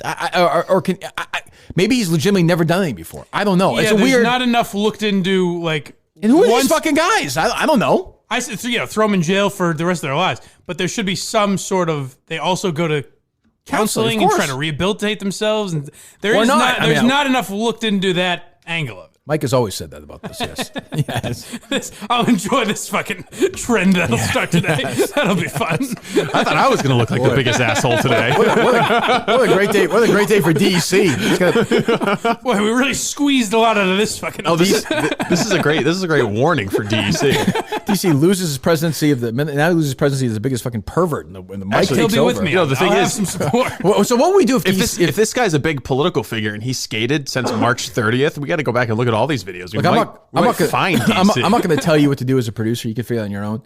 But I definitely don't want to hear that guy asking questions in DEC's voice answering those questions in a bit at all. I have no desire to hear that. Or Mike, by the way. Tomorrow, there's no reason. There's no reason to do that. That would be in poor taste. That would be incredible. If this fucking loser that was like, okay, like I understand, I get everything now. Like, is the kid in the car? Where's the kid? Where's there a hotel room, or how are we doing this? All right, guys, I get it. I'm being punked, right? I mean, at this point, my life's over, so let's just go all in. They're like, did you show up here with condoms? Of course I did. You think I trust this little whorish 14-year-old boy? You think is this his first time meeting some fucking fat stranger in a Dunkin' Donuts parking lot? Yeah, what do you think? I want to make it last longer. What the fuck? Which again does lend itself to my theory. Why doesn't he just say, I was kidding around? Just like you guys. I would say though he's in a position where I don't think he's thinking that quickly. Probably. I guess not. But why give everything? Honestly, I was here for a 14. His only legitimate defense here is to kill the other two guys and steal their phones so that no one ever finds out about this. This is like the only viable option for him. Nah, you should have called me. I would have been his attorney on this one. Jesus, unbelievable. Poor beast. Yeah, but you're right. They're gonna comb through them. Were you about to say poor guy? Well, I'm with him. Poor bastard is strong. Poor guy. But there is real. Like I used to watch this Dateline show and feel bad for the predators. These guys, nobody would ever walk in and be like, "All right, yeah, here's my time." They would all be like, "Yeah,but that shows their guilty conscience. Totally, they know they're about to do something fucking heinous." Totally. But they are fucking sick dogs. Right. And as I said, you want to put them down one by one? I don't care. Fucking kill them. But like it doesn't. It is fucking. It's a weird thing to watch, and I suppose these guys, in some measure, are doing good work. But also, when does that get dangerous and other? I just don't know when the line ends. You know what I mean? Yeah. Like I don't know what that is. That's dangerous for them for sure. I wonder if they concealed carry. Like you catch the wrong guy, like the Stowe police chief. You don't think he carries a sidearm? Right, sometimes he shoots them or something. Yeah. Right. I mean, you are literally trying to catch somebody at their fucking worst when they are the most unpredictable. I will say it's hard to have the chief of police be a pedophile. That's hard to keep working after that. I think based on what we've seen, we call this one a wash and let him go. Give him another chance. I'm hard, man. Exactly. I don't get but so your defense would be, why are you investigating? You're a guy who's investigating the investigators. You mean if I got caught? Yeah. Yes, I think I would say. Or no, he was trying to warn the 14-year-old boys. Hey, you got me in the chat. To see if there were any. It could have been a bad guy you got in the chat. Luckily, you got me. Exactly. So if you found out they were all old guys, you're like, oh great, we're all in this together. Hey kid, just so you know, you thought what I could have been a real creep. I was showing up here to teach this 14-year-old boy a good lesson, a wholesome lesson about internet safety. So now everybody's combing through all of these, right? Yeah. Oh, God, please, let Sam Kennedy be one of them, please. I kind of feel like Sam. Oh my, they have so many of these videos. I'd pay $1 million for Sam Kennedy to be popped in one of these videos. $1 million. Well, get to work. God, it's crazy. Let's start visiting some websites. They put out videos like these every single week, and there are a whole bunch of them. Yeah. Oh well, no. Looks like they only started 2 months ago. How many are there? What's the site? They've got like a dozen videos. They're just on YouTube. They're the Predator Poachers of Massachusetts. Jesus. They've got more subscribers on YouTube than we do. Well, it's more entertaining. You know what? Can we collaborate with these guys? Let's get them on the channel. Where they get our enemies one by one? That'd be the greatest show ever. Or Minifans. I don't give a fuck. Either way, it would be funny. Mr. Henry, do you know why you're here today? Did you bring any condoms? Special edition in Australia. I mean, who wouldn't? You wouldn't watch that? Absolutely. Well, Menders doesn't have to go out to get the children. He's got them all in his basement. I think he acts as one of the children, right? Don't they use him as one of the actors? Hello. It's a little angry short. Would you like to come over and tickle me dingle? Why is he so mad? It's the hairiest 8-year-old I've ever seen. Jesus, God. Why do you have a nipple ring? What the fuck? Aren't you 10? Well, I'm glad we could find some humor in this. That's the important. That's the important. Well, the thing is, like, no actual kids were raped. Well, yeah, but God knows what these guys have done in the past. Like you said, anybody thinks it's the first time. But Jesus Christ. God, that Stowe police chief, that video has been seen 230,000 times. That's not good for his future employment, I wouldn't think. Oh, well, hopefully no one from Stowe saw it. And I don't think that he's going to work as a cop. But he won't get arrested. I gotta say, that's the weird thing. Like, what happens to him now? I bet his marriage is gonna be a little rocky now too. He said he was married in there. Might not be good.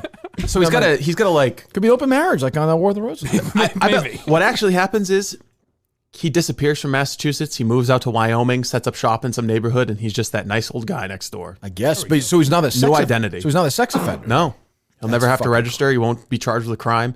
That's the one thing where it's like, hey, Predator Poachers in Massachusetts, maybe you should bring in law enforcement for these investigations because you're busting pedos at a pretty good clip here, but there's really why wouldn't they? Why wouldn't they collaborate with them? I don't know. Maybe they don't want to share the YouTube revenue with the Stowe Police Department. I guess. I don't know. I really don't know. Down on that because it's not actual law enforcement, I guess. Who law enforcement does, but they did with Dateline. Yeah, I mean it's NBC, I guess, but who's that's fucking more credible than NBC? I would guess think. Huh. Yeah, we gotta get working on enemies like that. That'd be great. That'd be awesome. Unbelievable. Or just members of the show. Maybe I'll slip clearly up you're at gonna some do it. point. Yeah. Jesus. I was having lunch here with a friend of mine. I mean, the other producers would get popped for that. Who filled in for you offhand? I can't think of anyone. No, absolutely not. No. Totally not. Speaking of which, I think tonight I'm on Quantum Week. Or no? Well, you've already been on Quantum Week. Well, I think they're releasing it tonight. Yeah, it's on tonight. I think it's Wednesday's episode. The episode they released with you, I think, is only for their podcast, which confused me. It's not on the YouTube channel. No. Really? Yeah. Oh, all right, whatever. I don't care. That's fine. Whatever. Who cares? It's a little strange. I'm doing it to promote my own YouTube channel. That's what I thought was happening, but now you see why they introduced you to the audience. Yes, I saw Carlos snapping back at somebody this morning on Twitter because they were making fun of me. He's like, "No, there are people. There are." Okay, there are. What do you want? There might be. I'm sure there are. There was a big audience before you mentioned it. I didn't even know it didn't exist before the show, did it? No. Did anybody listen to it before the show? Well, it's not possible because we talked about the first episode. So I guess there's really no way to tell. But. Yeah, I guess. I mean, any updates on Strooper? No, I haven't heard from him. He reached out on Twitter and said he'd be down to join the YouTube network, and haven't heard a thing from him. Right. Well, we'll see. I don't know. He's a busy guy. I guess. All right. Well, so thanks to all the sponsors, and we'll be back tomorrow.